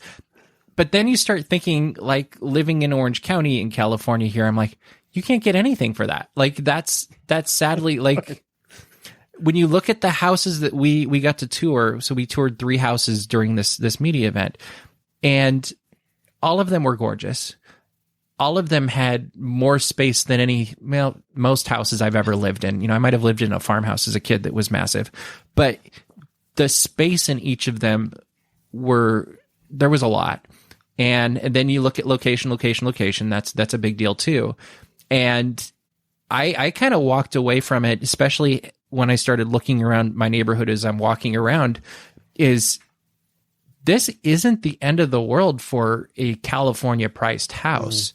And like, that was the shocking point to me, was it's actually more reasonable from a California real estate market than I expected it to be.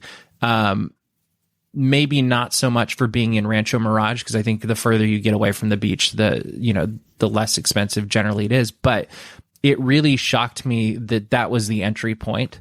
And if you really wanted to live that lifestyle, like I have a few friends that were eagerly following along as we were going through our 2 days.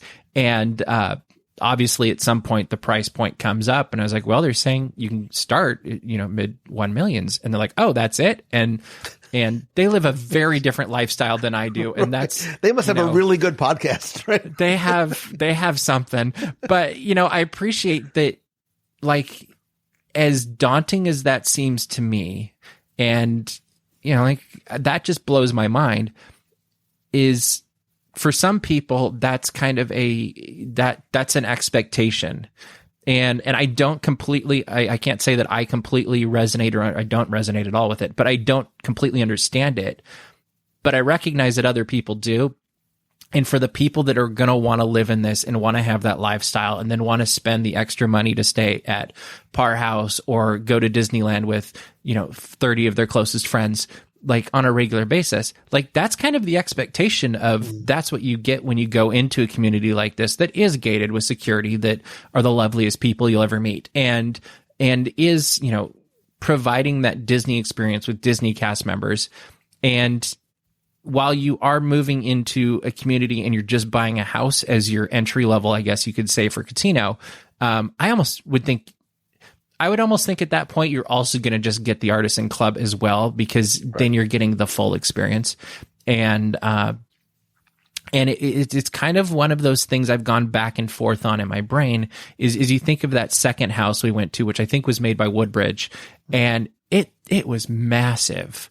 Like, we had maybe 30 people total, with like cast members in Disney and media members in this tour. And we could have easily had double that there. Like, you started thinking of, like, I started thinking of, do you ever see The Ugly Dachshund? And they have that dinner party in the backyard that just goes horribly wrong. I was like, oh, well, this is way bigger than that house. And, like, you could start imagining how, like, these were kind of the opening seeds of, this is how you build community in this bigger Cotino community, is we've built layouts that you can move around and play with, that really are conducive for community within your home. And I thought there were so many elements in it that were brilliant, because they had their definite communal spaces, and then they also had the places that you could get away from the community also, if you needed your recharge time, or you needed to go work or record a podcast. Like, I think all of us that have a microphone, we're looking at that second level suite above the garage they called the Granny Suite, and I was like, oh, that's the coolest thing ever. That's where I'd be spending most of my time, right? I was like, I need the rest of the house for this suite, but like, I don't really need the rest of the house, because this suite would be plenty. But it really was, like, when you start thinking about the size and the offerings and the pools and the view, all of that stuff, the price is prohibitive, but I don't know that it's unreasonable, even though, it's not for me. And look, it's not for you. It's not for me. Even collectively, we found out it wasn't for all of us. But the thing it's frustrating sometimes. Look, and I have no horse in the race. Is when these things come up and the internet becomes the internet, and people get so angry and so mad. But look, everything is not for everybody, and you can't get mad at Disney for providing elevated experiences, whether it is concierge level on cruise line, whether it's Club 33, whether it's Golden Oak, whether it's, even sometimes when resorts get built. Well, why are you building? I'll never be able to afford those bungalows. You can't, you have to sort of build for a wide spectrum of guests. And you're right. This is a business, and this is a new type of business for Disney, that is very much for, a certain type of guests. And I think it's unfair to get mad at Disney or get mad at people who live there because they're able to do that. They're providing something that I think they obviously did their homework on, and is an area that they finally wanted to start dipping their toes in. And don't you think there's lots of these experiences that, we will never, we'll never live in Cotino, I'm just going to guess. But I'm glad that they exist, because it means that the company is growing and the company is expanding. And as much as there's definitely the FOMO factor on some of these exclusive higher end offerings, I like that they're happening because think of the other things that come because of them that we get. Maybe it's a new land, maybe it's a new, a cruise ship or something. But like, it's a good thing for Disney to be offering these because it means the company's expanding as opposed to retracting. And I think as Disney fans, like in business, you're either going up or down. And if you're going horizontal, that's not a good thing. And eventually you're going to coast in for a landing, good or bad. And I think one of the things that I remember as a Disney fan through the years is like there's fewer times I've been more concerned about Disney than when there was the possibility of weakness in the company and a corporate raider coming in and purchasing said company. Like I go back to 2004 and 5 in my head and all of the uncertainty at that time.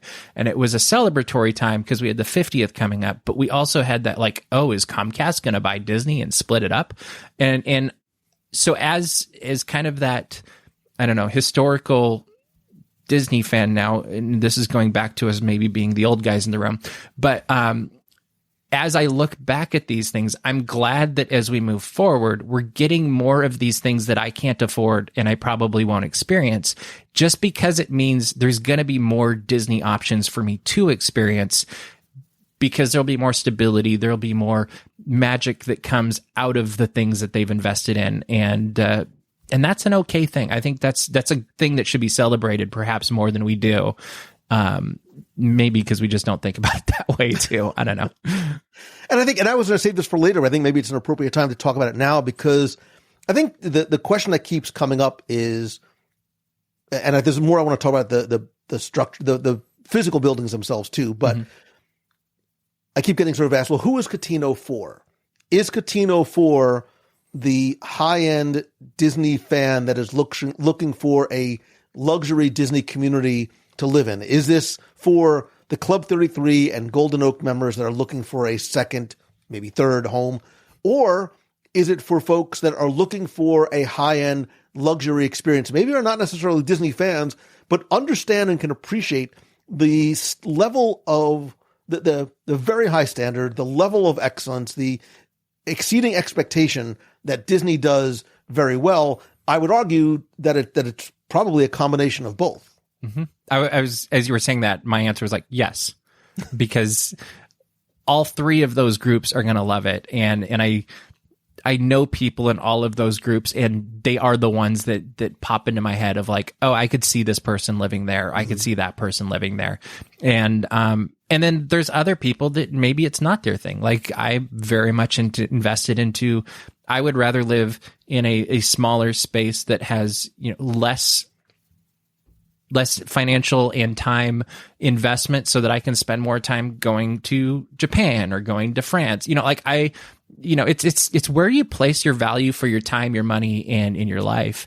And I think there is several groups of people that this is exactly perfect for them. One person I was texting earlier today loves living in the desert. And this is like, oh, I love this environment. We've now added Disney to it.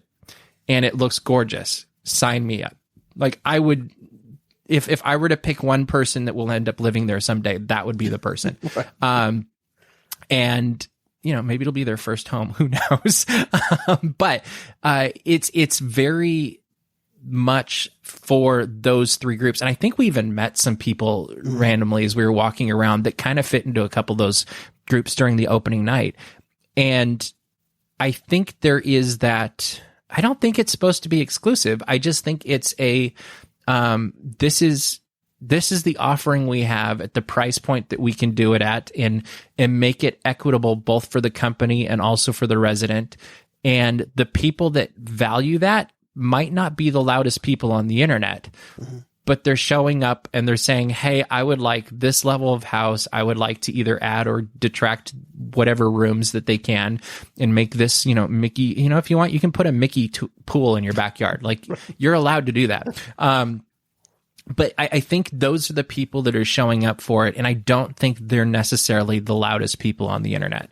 And that's fine. But I think that's also where it's a gift from Disney to invite people like us to kind of be the eyes and the ears of this is what this is about. This is who it's for. And I would not be surprised if there's some people that listen to us today that are like, hey, I didn't think this was for me at all, but it's something that, way down the line, this is where I want to retire, or a future version of this is where I would like to retire. And so it becomes part of that financial plan of like, oh, I'm going to put whatever aside every month because someday this is the dream. And there's a lot of powers in dreams. Like when you've really defined your dream and you're pursuing it, quite often it's not a matter of if anymore, it's just a matter of when. And sometimes the when doesn't line up to where you want it to be. But I do think there will be those people that see this and get a better view of it through things like what we've done. And then as people live there and share about it, that it will inspire them to want to live there. And maybe that will add a little bit of a different mix into who does live there. We were there, the evening that we were there, the second night, was the official grand opening of the Artisan Club. And they had invited a number of people outside this, just our very small media group that was there, including current residents, some of the builders, some of the partners, and some folks who already bought homes and who were living there. And I did not go up to anybody. I wanted to be respectful of their privacy. But some people did come up to us and me individually, or some of us in a small group, and were asking who we were, or sort of just making conversation. And it was interesting because there was one couple that I talked to that said, we've been looking in this area for more than a decade. We've gone to every community. We just keep coming back. We know this is where we want to be, but it wasn't until we saw Disney come in to say, we walked in, we met with the Disney folks, we looked around like, this is it. This is the place that we were looking for. The flip side of that coin, another couple I met said, we are the world's largest Disney fans. Like, we live, eat, breathe, sleep Disney. I know that they were Club 33 members. Like, this was something they didn't know that they were waiting for. But as soon as Disney announced it, they knew from their experience with Disney over generations of decades of generations, they knew this is where their second home was going to be. And, when I first heard the term story living, I didn't know what that was going to look like in an actual neighborhood. And then when I saw the model homes, it started to all make sense. And the thing that was really interesting to me was how each builder interpreted sort of the quote unquote Disney touch a little bit differently. And when I say Disney touch, I don't mean there's a Mickey Mouse room here, there's a Mickey pool here, because there was really none of that. We joked around how one of the builders was like, look, there's a Mickey Mouse cookie jar over there. Ever seen anything like that before?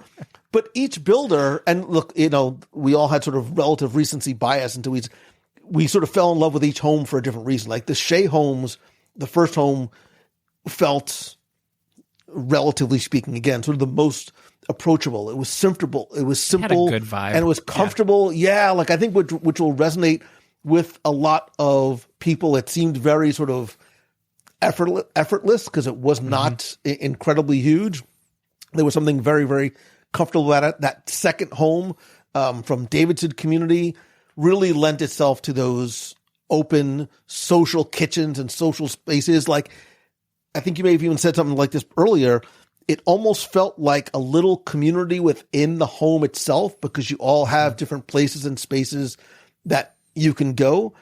Again, it felt very much like it belonged in that part of California, but still a little bit of distinctly Disney, not because of the storytelling elements, but just the way it was designed. And then that final home from Woodbridge Pacific, that estate collection, really feels like this almost felt like something out of a Disney resort, or even something that could even be like in a Golden Oak. It was very grand. It was very detailed, but still warm. Again, there was private. It was almost sort of like a villa within a villa, like having its own private suite. And I think it's really interesting how Disney's role in ensuring there was consistency in emotion and expertise, but not necessarily about design, if that makes any sense. And I think it's also fascinating to see sort of how Disney has gone from building places we visit to places we live. And it was, I think, building on what you just said, is Disney clearly, you could feel the Disney touch when you walked into each of those houses, and not just because there was, a Minnie Mouse golf cart in the front yard, but as you walked in, Disney does a very good job of cultivating the emotional experience as you go through something. And you could tell there was thought process put into, when you enter this house, this is what you're going to feel and what you're going to experience. And it was not the same feeling for each house. Mm-hmm. And, like one of the houses, I think it was the second one, there was that massive, massive closet that's bigger than the studio I'm in. And, but you could tell, despite each one being created and built by separate companies, there was that overlaying Disney connection to it. And it wasn't, as you said, there were no hidden Mickeys. There were no paintings, murals on the outside walls or whatever, which you could do. If you lived there, you can decorate the house however you want, but they really set the palette for you to paint on once you've moved in. And really that foundation is built when you've decided that you want to live there and you're picking, which house you want to live and where it's going to be and all of those fun things. But they're really setting it's a canvas where you can come in and you can create that, I'll be a little cliche right now, story living experience that is going to be your family's story once you move in, however long that takes. And there were 3 distinct stories that we experienced as we went to these 3 different houses. And it was funny, as we were at the third one, each of us kind of talking about what we resonated with at different houses. And I think there was a little bit of a, agreement that like, oh, if we could take this from this house and that from that house, right. Which I'm sure people are going to do in the future of like, oh, I like this offering in whatever house. And could we combine, the backyard with the studio above the garage of this house? And I think that's probably the Disney touch in all of this, is creating that. I mean, it's going back to what I started with, the creation, inspiring, and collaborating, is like from the moment you said, hey, I want to live here, you're now a part of that lifestyle and that process and that experience. And I get happy just thinking of all 3 of those houses as I think about seeing the people interacting with each other in the living room or out on the patio or whatever it was, or geeking out about specific closets or suites. And I think that's going to be really fun to see how that evolves too, just because they're going to, we were talking to one of the, I guess he was a marketing guy from one of the builders, and he was talking about all of the way you can customize each of these houses. And I'm sure that people who are doing whatever that process is to design each house, they're going to start noticing trends of like, oh, well, people really like this in the kitchen. Like, I will say I loved all 3 kitchens. I had minor notes on each of them, but like I would love to be cooking in any of them every night of the week. I would be totally happy. But there's going to be certain trends and lessons learned as this builds institutional knowledge, that they're going to be like, hey, maybe they like this size of an island in the kitchen, or if you do this with the living room, you can have a better flow. Like there's, I'm sure things that will pop up that become popular and people really like, and that will be interesting to watch evolve as well. But all of that is possible because Disney has created that palette or that canvas where you can really create something that, going back to the Shanghai thing, is distinctly Disney, but maybe also uniquely Lou Mangello or Mr. Daps. I was speaking to one of the builders, and he basically, I'm paraphrasing, said, look, if you can dream it, we can do it. Like, if you can pay for it, we can. You want the in-law suite on top of this house, we can do it. But I think I think it allows us to see how Disney's influence is beyond sort of the theming and design details. It's about creating spaces where people feel something, whether the feeling that you want is comfort, is it connection, is it inspiration, is it something? And I think each of the builders does that. Like, I think the Shea house, sort of the way I described it was sort of, it's approachable luxury. Again, it's relative, right? We're talking about figures that are in the seven figures.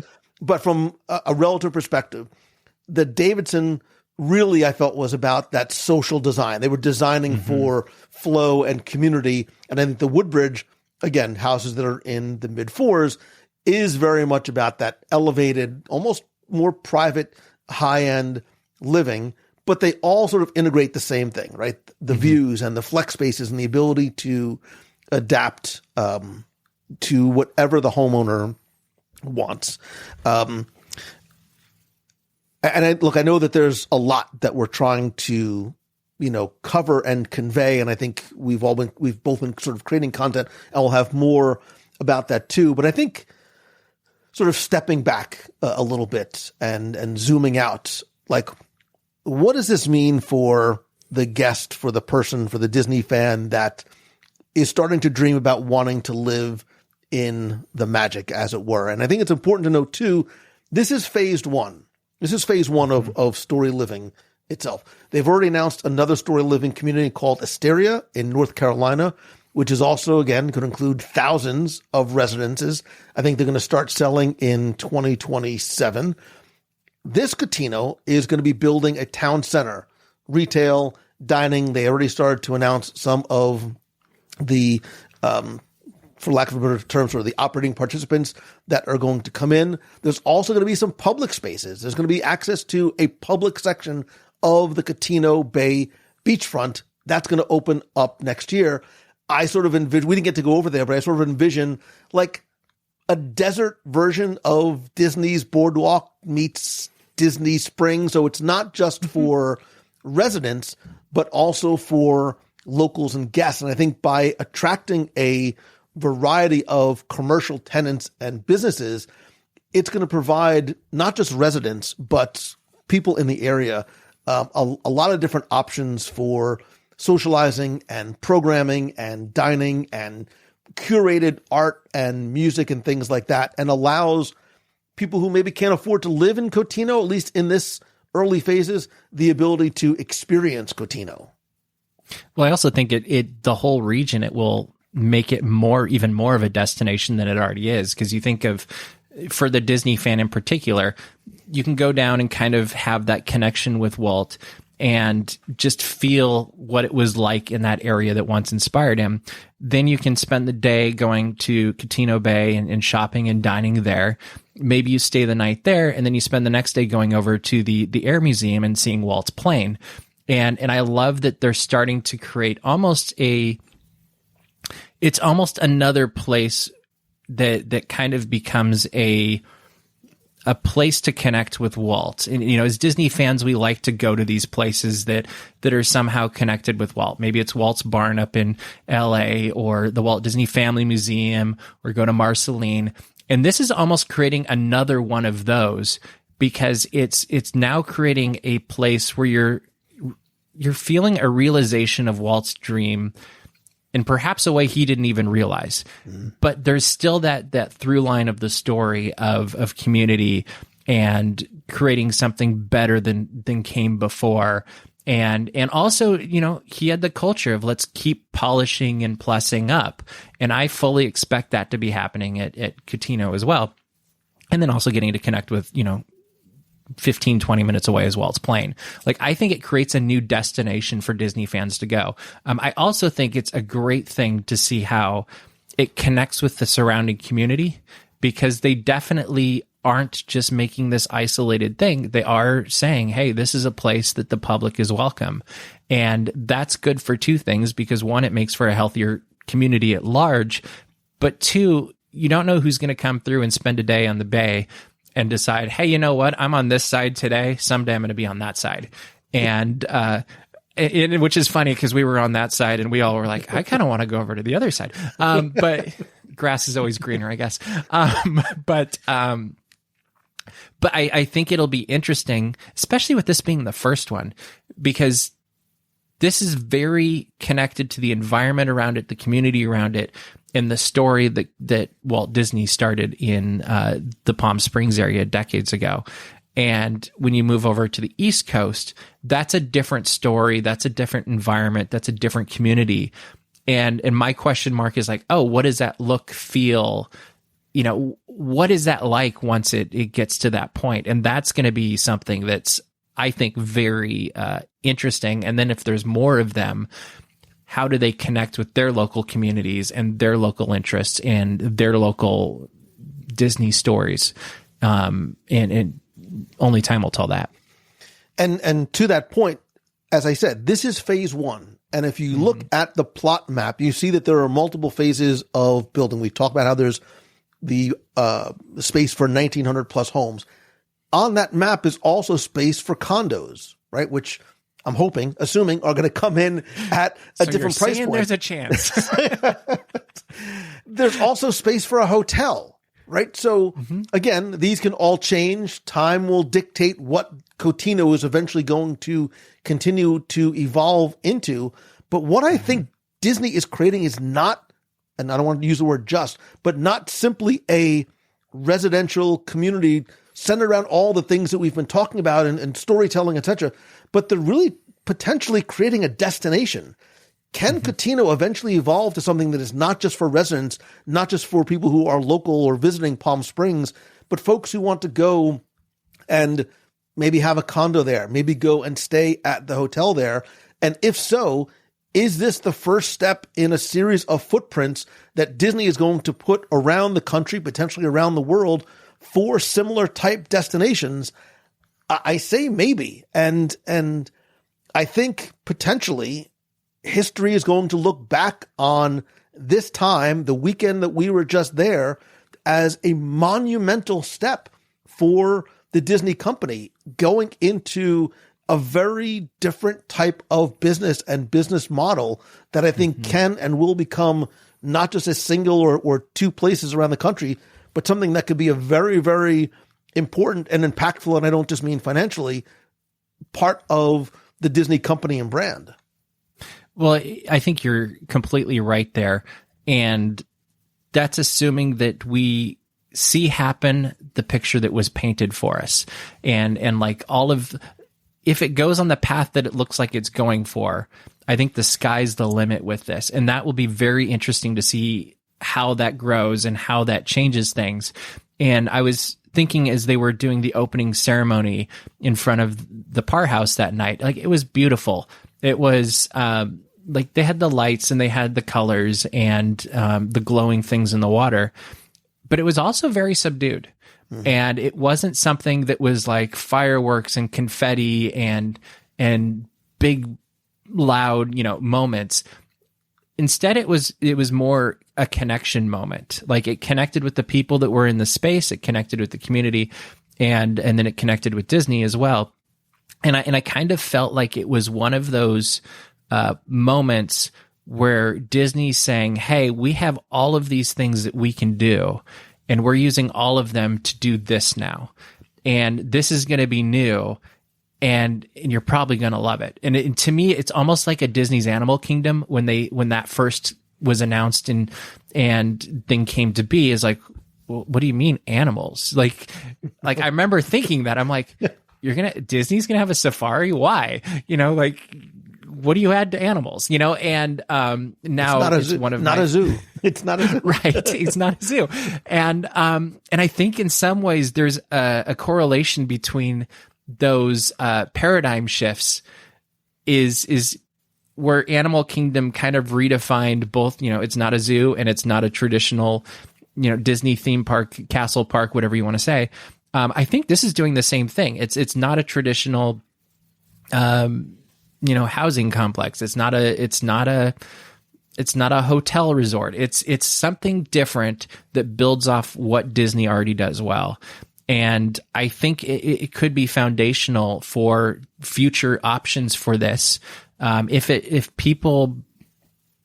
becomes something that people really want and value and the market demands it, like, we could really see a change in how people connect with Disney, because maybe you go to Disneyland or Walt Disney World from, Wisconsin or something once every couple of years, but maybe there's something in Illinois or something that's closer, that you can go for a day, you can connect and get your Disney fix, whatever that is, and feel like you're connected in a way that that goes beyond watching a movie, connecting on social media and Disney Plus.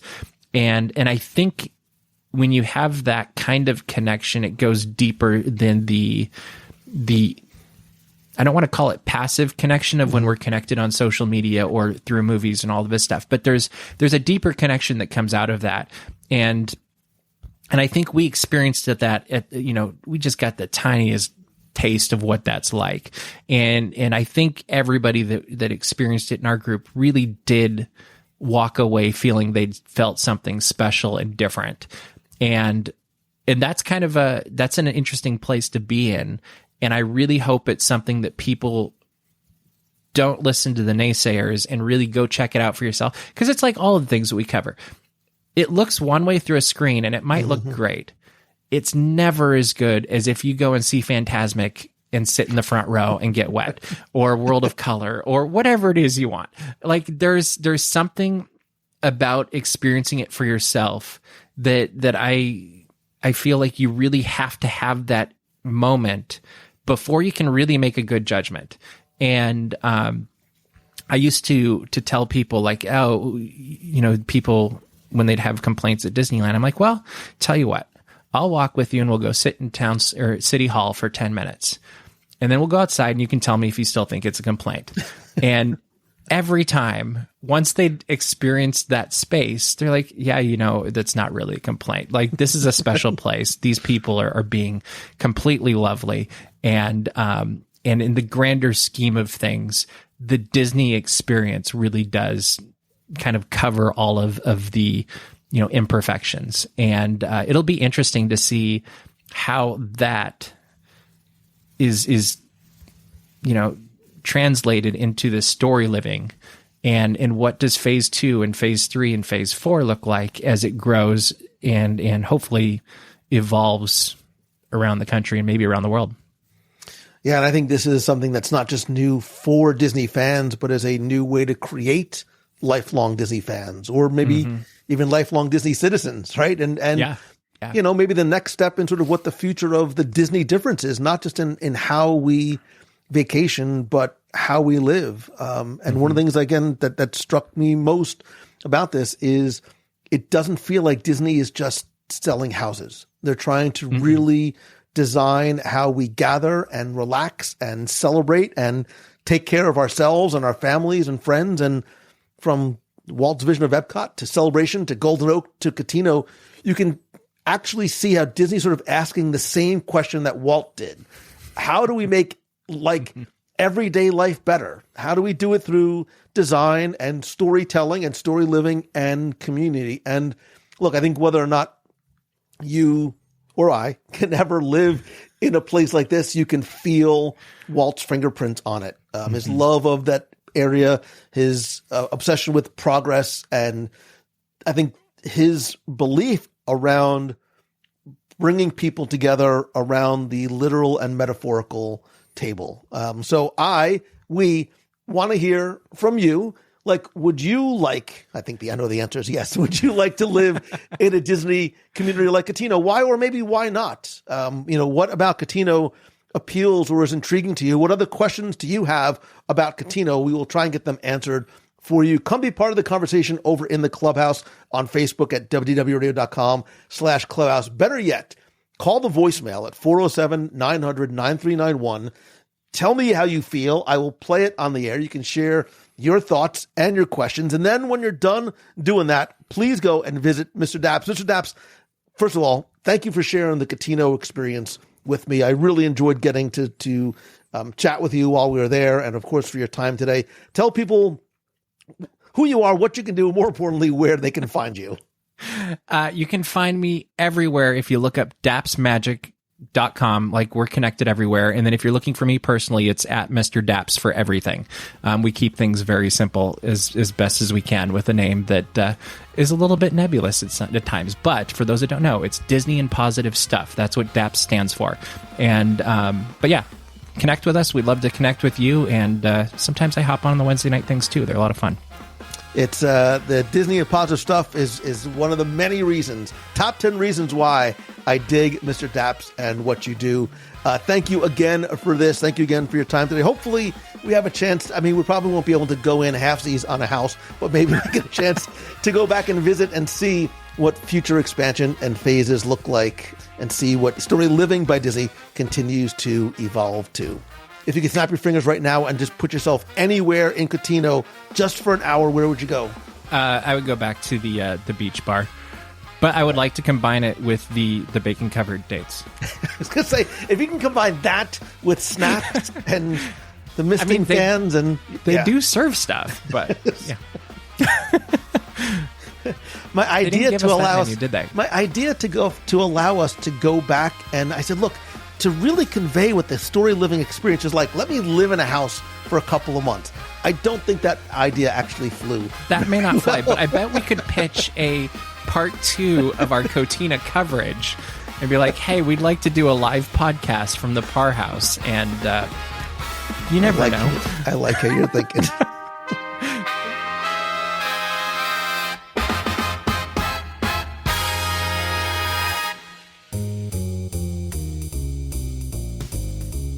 That's going to do it for this week's show. Thank you so much for taking the time to tune in this and every week. I am so incredibly grateful to and for you, and I hope that you found some magic, some value, and some maybe a little inspiration in this week's show. And you might be saying, hey, Mangello, what about this week's trivia contest? I know I'm going to skip this week only because of time, because this conversation did go long. I promise I will bring it back next week. So I'm just basically giving you one more week to answer last week's trivia contest question. If you want to talk more about Cotino, we can discuss it on this week's WDW Radio live show this Wednesday, 7:30 p.m. Eastern on Facebook and YouTube. And please don't forget to connect and chat with me on social. I am at Lou Mangello on Instagram, Facebook, and LinkedIn. And turn on notifications, because next week at this time, starting on November 10th, I'll be sailing on the brand new Disney Destiny for a preview cruise. I'll be sharing a lot of video and photos, possibly live video, primarily on Instagram. So if there's something you want to see, questions that you have, or something that you want to know about the Destiny, let me know. But for now, if you enjoyed the show, please help spread the word, share the show, and tell a friend. Remember, be kind, choose the good, have an amazing day today. Do something kind and unexpected for others. Positivity is contagious and has a ripple effect. And know that I love and appreciate you. So until next time, see ya. Hey, Lou, Joe Casaboni here. It was great seeing you at Creator Camp. I just listened to episode 843. It was great. I want to take the road less traveled on being in or out on Epcot being the best park. I am in. I am lucky enough that my brother is a cast member, and I frequent the parks more often than many people. But one of my favorite things, he'll ask me, what do you want to do? And I'll just tell him I like being here. I just like hanging out. And Epcot, I think, is the best place to hang out. I have actually, on days where I was kind of working remotely, I worked from the DVC lounge. I've hung out in the land. I love walking around the countries and taking in all the things that you guys mentioned. And so I am in on Epcot being the best park. Hey, Lou, my name's Alex. I'm from Michigan, and I'm just thinking about attractions that tell the best stories. As far as what you said, I am OUT out. I think that the best stories don't rest on context from movies. So I think the best story told is from Dinosaur. I know that might be becoming a little archaic.